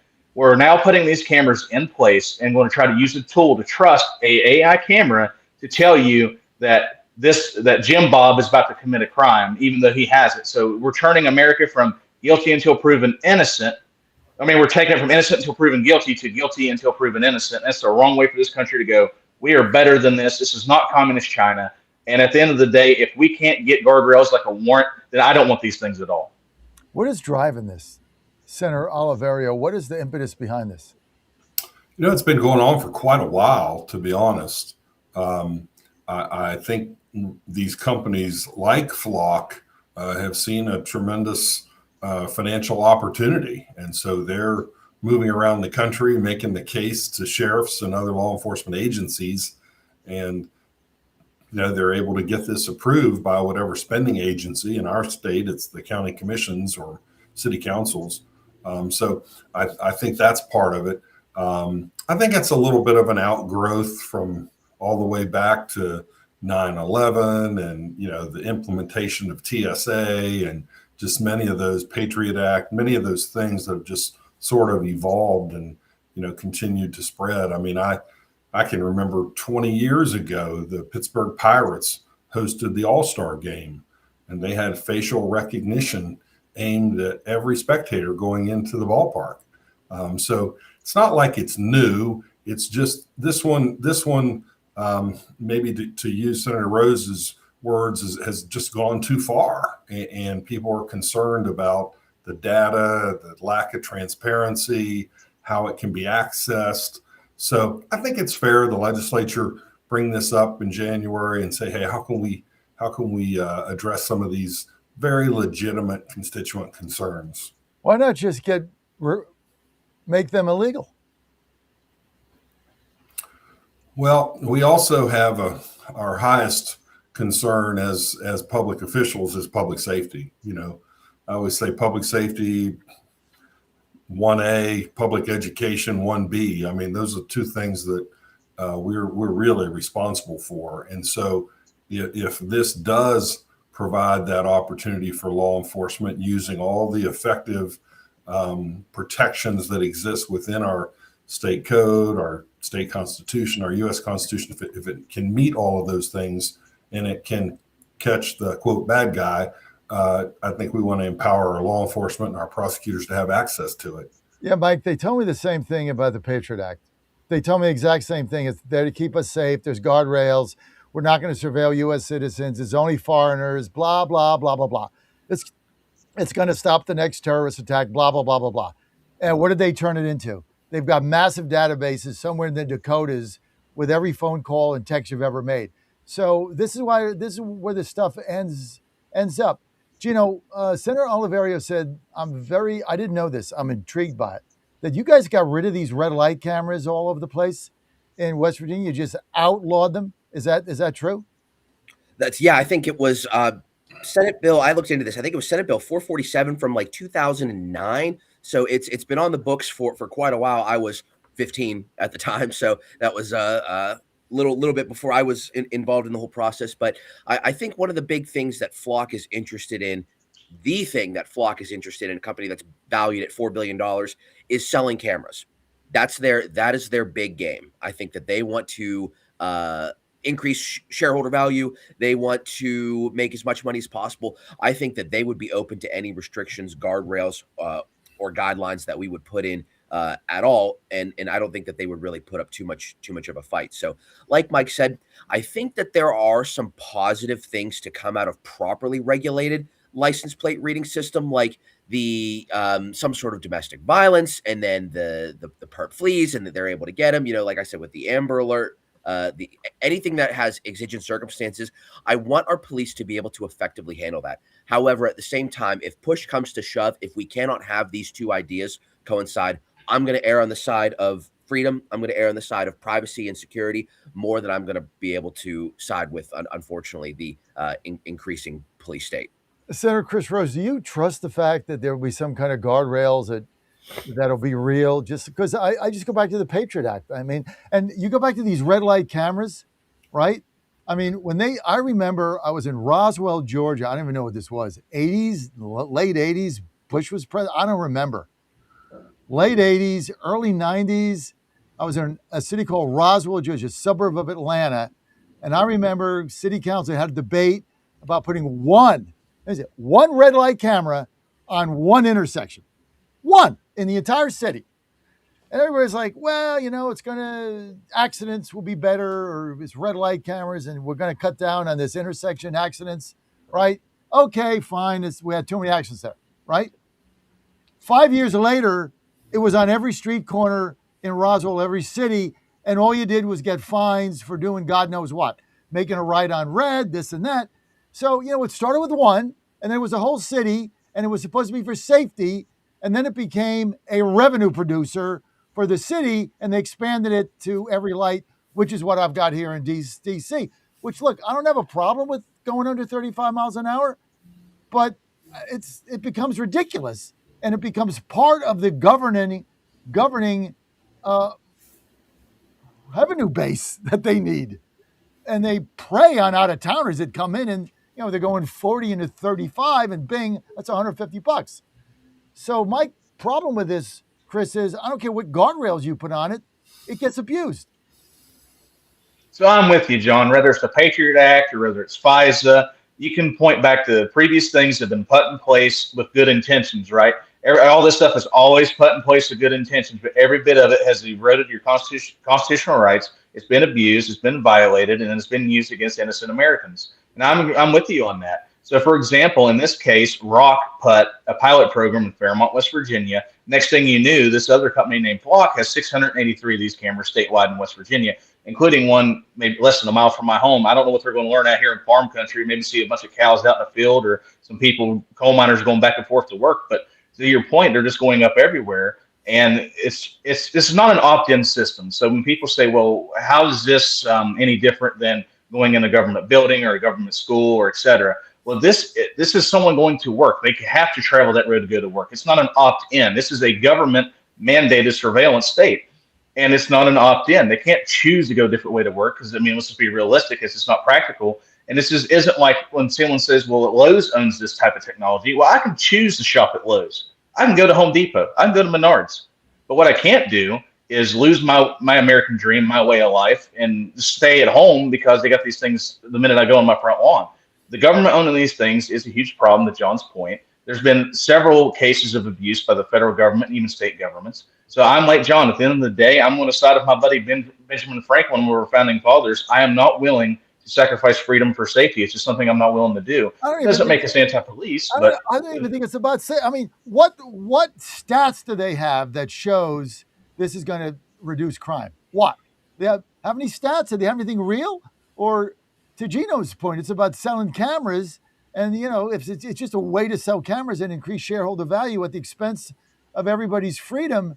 I'm telling you guys, man, you give them an inch, it's going to be all these guardrails. It's nonsense. It's like remember when they launched NIL? Oh, there's going to be all these guardrails. Now that's destroyed college athletics in 3 years. Three years it's done, right? So the guardrails never work. You let the toothpaste out of the tooth. You can't put it back, Mike. Well, to your point, John, let's use DC as a case study. You guys were one of the first states, you were the first cities in the country to have these type of cameras everywhere. And look at the mass chaos and crime that DC had in spite of those cameras existing. It took President Donald Trump coming in to straighten up that city and get the crime under control. So you can make a police state and you can make the whole country a prison, but at the end of the day, you still have crime in prison. So to your point, they put these cameras everywhere in Washington, D.C., and I guarantee you the crime stats in D.C. did not change. It still was riddled with crime, and it took President Donald Trump to clean it up. So it takes enforcing the law. These things, to your point, there's not enough evidence to prove these things. All they did in D.C., and they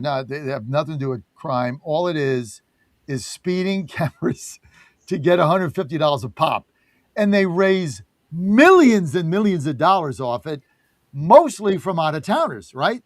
Because if you're there and you drive there like us, occasionally, my son can't figure it out, but you simply set your thing at 35. Because if you go over it, it's going to be $150 because they're all over the place. But it had nothing to do with crime. So, Mike Oliverio, my question is, why not West Virginia is supposed to be the free state, right? Bastion of freedom, trying to get rid of the income tax, trying to move there. Why not say, look, we're not going to have this. We're not going to have people being surveilled for nothing. So why not just outlaw them? Well, I think when the legislature comes back in, that will be part of the discussion, and also can they coexist, in a system where they have some guardrails, and that'll be up to the legislature to decide. Also, I think to your point, it will be important for law enforcement and prosecutors to come forward and say, this is why we need them. So I think it'll be incumbent upon them to make that case. The question you're posing, it'll be incumbent upon them to make that case for us then to balance the freedom issues associated with it. I don't think they'll make it. And I think you guys can make a name for yourself like it did by getting rid of the red light cameras. I never knew that. Just another reason for me to move to Tennessee. I'm sorry. West Virginia. Say not a Freudian slip. So I'll be right back, guys. I'll be right back. Jim Justice all fired up. Apparently they've saved the Greenbrier again. We'll be right back. $4.95 a month. Get 150 minutes monthly that roll to the next month. Go 3 months without using them, that's fine. Yes, 3 months, 450 minutes, all yours. Visit SAT123.com or call 855-980-5830. SAT123.com, 855-980-5830. Get surety and security with your sat phone. Call now. The Trump administration has brought positive changes when it comes to fixing our broken healthcare system. If we really want to make America healthy again, well, that starts at home. And that's where the Wellness Company comes in. You see and hear from the Wellness Company doctors all the time, and you know their products are the gold standard for keeping you and your family safe and healthy, giving you the opportunity to make sure you're prepared for whatever happens with their prescription medical kits. Additionally, the Wellness Company offers a variety of products, from parasite cleanses to methylene blue to weight loss and so much more. Make America healthy again starts at home. Do your part and protect the health of you and your family. Live a healthier, longer, and more satisfying life. Go to twc.health/Godzilla and order. That's twc.health/Godzilla. Use promo code Godzilla to save 10% today. The J. Fred Media Menu, now serving hot takes of Rob Carson. I want to talk a little bit about this transgender Canadian shooter. This is a tragedy, but I'm telling you, it doesn't help to avoid, because you're afraid of offending, the massive signs that this kid was going to do something. We are finally, I think, getting back to the fact we can say that boys who think they're girls, maybe there's something wrong. The Rob Carson Show, weekdays, noon Eastern, 11 a.m. Central on J. Fred's Media Network. I spent my career building a business, but I couldn't stand by while Washington spent money it didn't have. So I got in the fight, and I never forgot who elected me. This election is about the America we pass on to your family and mine. We inherited freedom. Now it's our turn to defend it, to strengthen it, and to leave America stronger than we found it. You shouldn't have to guess where your next senator stands. With me, you already know. I'm Ralph Norman, and I approve this message. If you want to go after an athlete, one of my athletes, you go after one that doesn't do the right things. You don't downgrade him because he does everything right and may not play as well on Saturday, and you let us make that decision. That's why I don't read the newspaper, because it's garbage, and the editor that let it come out is garbage. Attacking an amateur athlete for doing everything right. And then you want to write articles about guys that don't do things right and downgrade them, the ones that do make plays. Are you kidding me? Where are we at in society today? Come after me! I'm a man! I'm 40! Don't touch that dial. You've found your home of the truth. Do you solemnly swear to tell the truth, whole truth, and nothing but the truth? With the best analysis in America. You can't handle the truth. And now back to the John Fredericks Show. Okay, you're back to Mountaineer Mavericks. Great to have you guys with us. Senator Mike Oliverio is with us, representing the Morgantown area, my state senator. Thank you. Delegate Gino Chiarelli is with us, and Gino also represents me. I got my representatives, and then Chris Rose represents me too. So I'm all your all's constituent. So thank you, Chris Rose Fairmont and Gino. Good to have you guys too. So, okay, good news. So Jim Justice, all excited, comes out with a big post. He actually did a post on social media. I'm not sure he posted it himself. I'm not sure he even knows how to get on there. But he did make a post prior to his run for governor. And he was very happy that he's certainly now, it looks like he's made a deal to once again save the Greenbrier. And he said if it hadn't been for him, the Greenbrier would have gone under. But he saved this. Family put all kinds of money in it. They lost money, almost went bankrupt twice. But now he's got new investors. And the Greenbrier is going to be newer, better, bigger, greater than ever. What's your guys' reaction to this? Well, I think out of fairness, the governor did save the Greenbrier. The Greenbrier was owned by CSX, the railroad, and into the early years of 2000, the Greenbrier was losing millions of dollars a month. And about 2008, 2009, Jim Justice, then businessman, not in politics at the time, he and his family stepped up, bought the Greenbrier, bought out a management contract, actually from the Marriott Corporation at the time. And Jim, full speed ahead, tried to save the resort, invested a significant amount of money in a casino, and just really began to reach out to every West Virginia entity, asking them to return their conferences and conventions and events to the Greenbrier. And one by one, a number of groups did that. And a lot of progress was made. In the last several years, though, I think cash flows continue to be an issue, and those are issues he's had to deal with. I can't speak to the particulars of that, but what happened last week was somebody has come in and secured the debt. There appears to be a path forward. The Greenbrier is a crown jewel of West Virginia. There is no place like it in the country. We're so fortunate to have it in our state. It looks a lot like that building behind you, John, for those that are watching. And it's just an incredible place. I mean, 200 years old and just a phenomenal place. And so hopefully with the infusion of capital, some deferred maintenance that's been neglected can be done, and the Greenbrier can continue on its long history. I mean, it's a great place for those people that have never been there. And it's not, like if you try to go during a holiday, it's quite expensive. But if you go off just an average weekend in fall or something, it's not bad. If you live in D.C. like we do, you don't even have to drive there. It's got its own train station. It's got its own train stop on Amtrak. You go to the Amtrak, go to Union Station, Chris, and you get off at White Sulphur Springs. I think it's about a 5-6 hour ride. You're right there. You take the shuttle over, boom, you're there. Then you go home. So it's got its own train stop, and it's a great place to be. It's got a casino, because in order to get the casino, you have to be a guest at the hotel. That's kind of weird.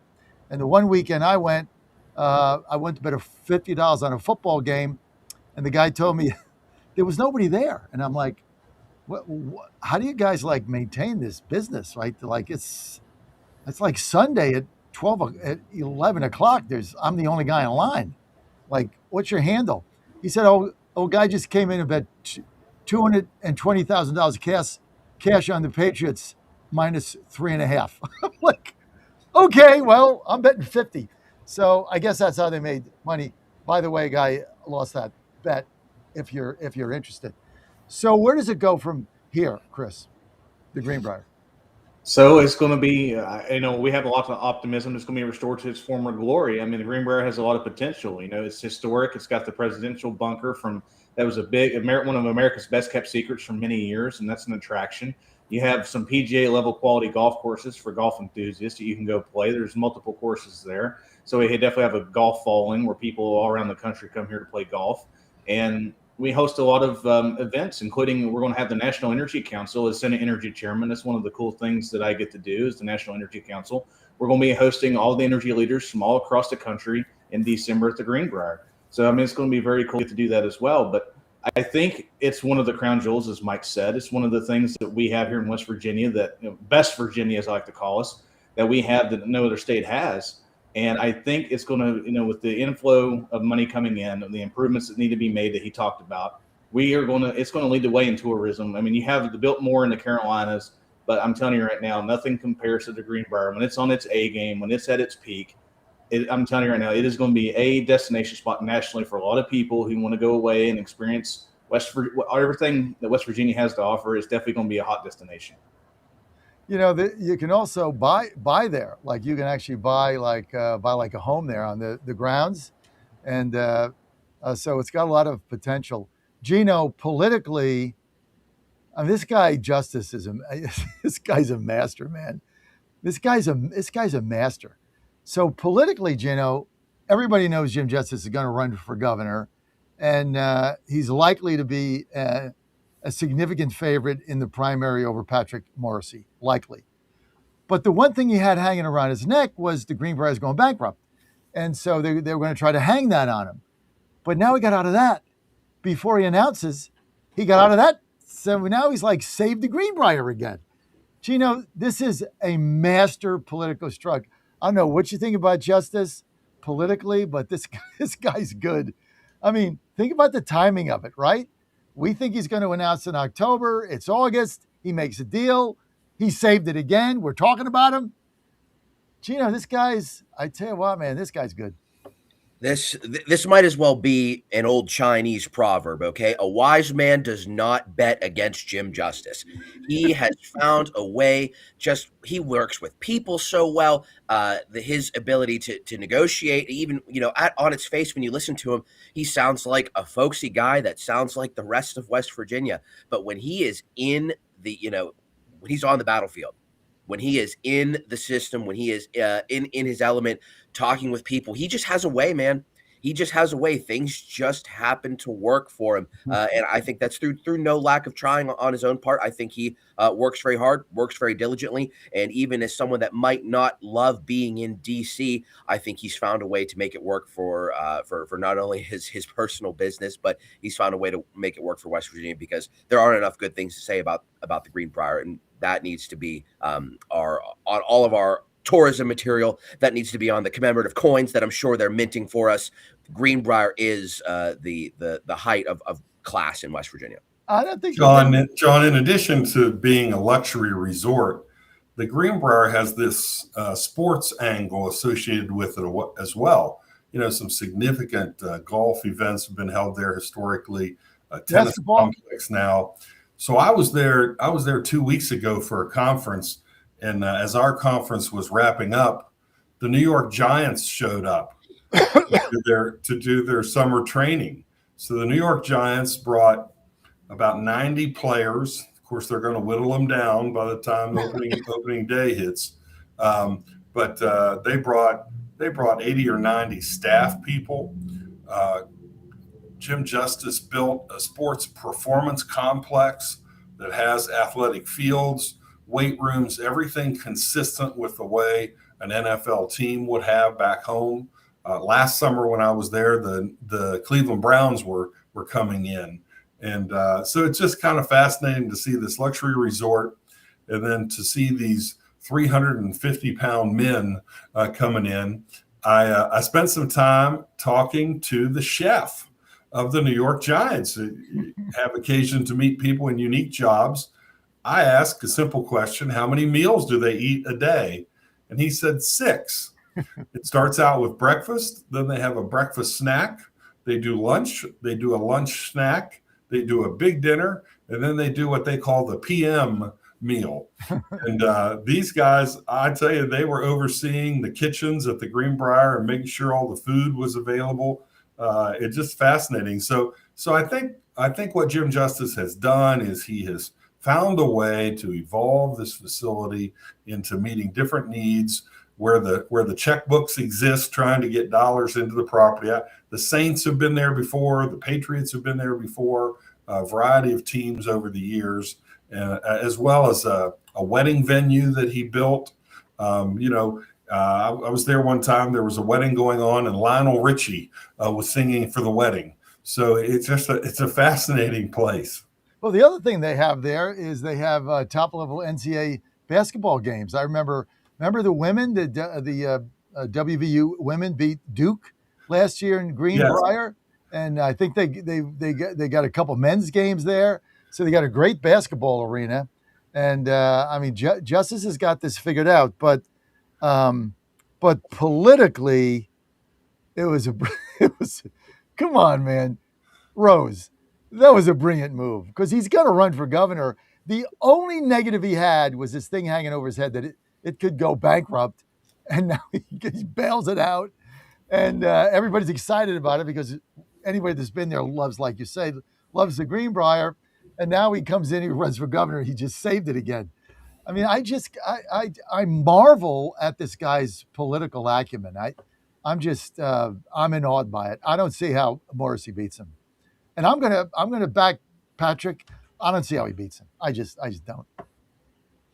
No, you're right. I mean, he's a political genius for many of the things you said. And again, for the record, I'm a Patrick Morrissey guy, but I got to give credit where it's due. This gentleman saved the Greenbrier before he became governor. It made him very popular for doing so. And when it's in trouble and it looks like it's going to be a political, talking point or an opportunity of a political hit piece on him, he goes out, he saves it again. So the guy, anytime his back's against the wall, if he has one of his businesses gets in trouble, I got to give credit where credit's due, tip the cap. Anytime one of his businesses gets in financial trouble, when his back's against a wall, he finds a way to get the deal done, get the business to survive. And, I got to give him credit for that. And to your point, it's taken away anything that Governor Morrissey can use in a political primary, because let's be honest, people like to attack each other on where they fall short. And that takes away one of his credible attacking points and makes his pathway to victory in 28 a lot more difficult, to be honest.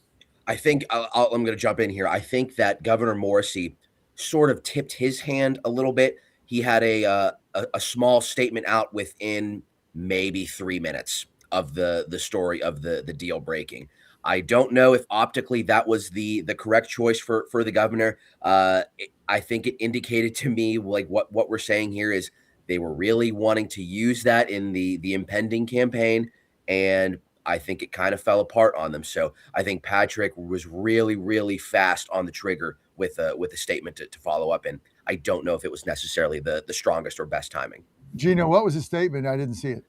I can read it for you here. It's not very long. West Virginia's iconic Greenbrier Hotel is now under the majority ownership and controlling interest of Kennedy Lewis, New York-based private credit and opportunistic asset firm. With Kennedy Lewis now officially controlling the resort, I welcome them to West Virginia. I also want everyone to know, especially those in Greenbrier County, that I will do everything in my power to protect this historic West Virginia jewel and its employees. I have asked the Lottery Commission to take all necessary steps to prevent the loss of Greenbrier employees during this transition of ownership. I'm hopeful that Kennedy Lewis and the entire Greenbrier team will help restore the beauty of the resort to its former glory. That was within minutes. So I think some of the details of the deal, Kennedy Lewis assumed 51% ownership, with Jim Justice retaining 49% as a minority owner. So, of course, Patrick was very, very quick to identify the fact that, oh, the Greenbrier, it has a new owner. It has a new owner. Jim Justice was not really mentioned in that. Patrick said that he's still working with the Lottery Commission to make sure that the people that work at the casino still have jobs. So I think that statement was a little bit premature. I would have maybe gave it an hour. I don't know. What do I know? I'm not in PR. It's a little sour grapesy, don't you think, Mike? Yeah. I don't know. I thought it came off a little bit odd. I think the last sentence of that, Gino, read the last sentence again. I'm hopeful that Kennedy Lewis and the entire Greenbrier team will help restore the beauty of the resort to its former glory. That was the jab. That was the jab right there at Justice, and that's okay. I will say this about Governor Morrissey. He was in our part of the state yesterday for the dedication of a new airport terminal. Our longest runway in West Virginia is in Bridgeport at what's called the North Central West Virginia Airport. And a new terminal was dedicated yesterday and opened today for its first flights. And Governor Morrissey arrived and made the opening remarks. And he did give a lot of credit to the former administration for their work, which the Justice Administration had dedicated over $20 million to the project that really helped make it possible. You know, we have a little different situation sometimes here in West Virginia than other places. Sometimes in other parts of the country, they do a $50 million project. Well, we do $20 million of excavating before the $50 million project. And this was one of those where it was even more than that. To build the terminal, they had to raise the land up 160 feet.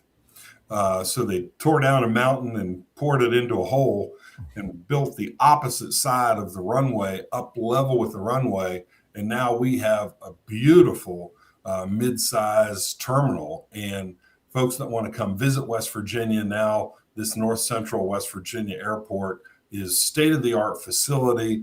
A lot of flights to the south, particularly Florida, Myrtle Beach. If you want to go west, there'll be What flights. airline is in there, Mike? Different airlines. I know Allegiant's one of them, and some others. But it's I think it's just going to be a great opportunity for North Central West Virginia. And John, one thing that will make you comfortable is when you land and come into the terminal, they will be playing Country Roads. It's very nice. See, I love that. Now let's get to this independent running, trying to get Republicans to vote for him over the Democrat in the seat that was abandoned by the guy that allegedly abused that girl. It's horrible even to think about what this guy did. What a scumbag! If it's true, it's alleged. So we'll see what happens. But he resigned. He's off the ballot. You're going to give that seat up, Gino, to a Dem. The independent. Do you know anything about this guy? Can he win? Is he a Republican? Is he a whack job? Who is this guy? I don't know about him specifically. I haven't met him. I haven't talked to him. I've only been able to figure out from secondhand what he's actually all about. It seems like he is a serious person. My neighbor actually is originally from Fayette County, so he was kind of familiar with everything that went down. And he's someone that's not very political. And he told me, I know the guy that's running as an independent. I was friends with his dad. So I think that he is a serious, well-known community person. I also am fairly certain, someone correct me if I'm wrong, if they know otherwise, I believe that West Virginians for Life has endorsed him, and they said that he has a perfect survey. That's typically a good indicator of where somebody falls. West Virginians for Life, they're pretty selective in who they endorse. They only endorse people that tried and true, or they have really good surveys if they've never held office before. So most liberal or left-leaning independents that I'm aware of would not be endorsed by West Virginians for Life. So that's what I have to go off of right now. Seems like a serious guy. He's pro-life.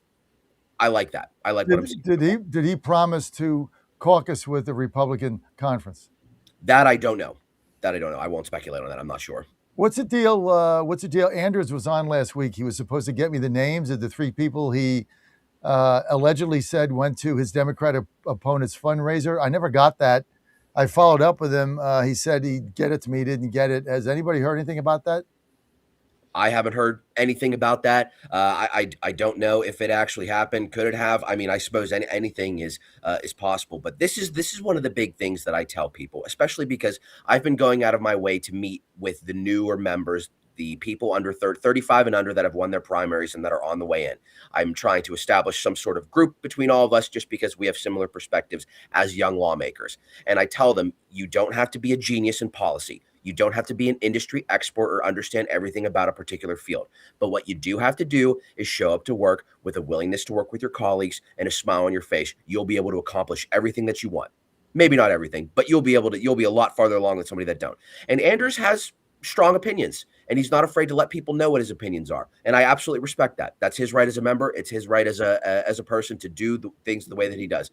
It's just when you're too abrasive and you start treating your colleagues like garbage and you start throwing them under the bus and you start using social media as a weapon, you start using your contacts in out-of-state interest groups to start texting people while they're in session, while they're in committee, I think it leaves a little bit of bad blood. I think it upsets people a little bit. So I wouldn't be surprised if people want Anders maybe not to return. If not, has nothing to do with the politics. It has everything to do with the way that you operate as a member of the larger body.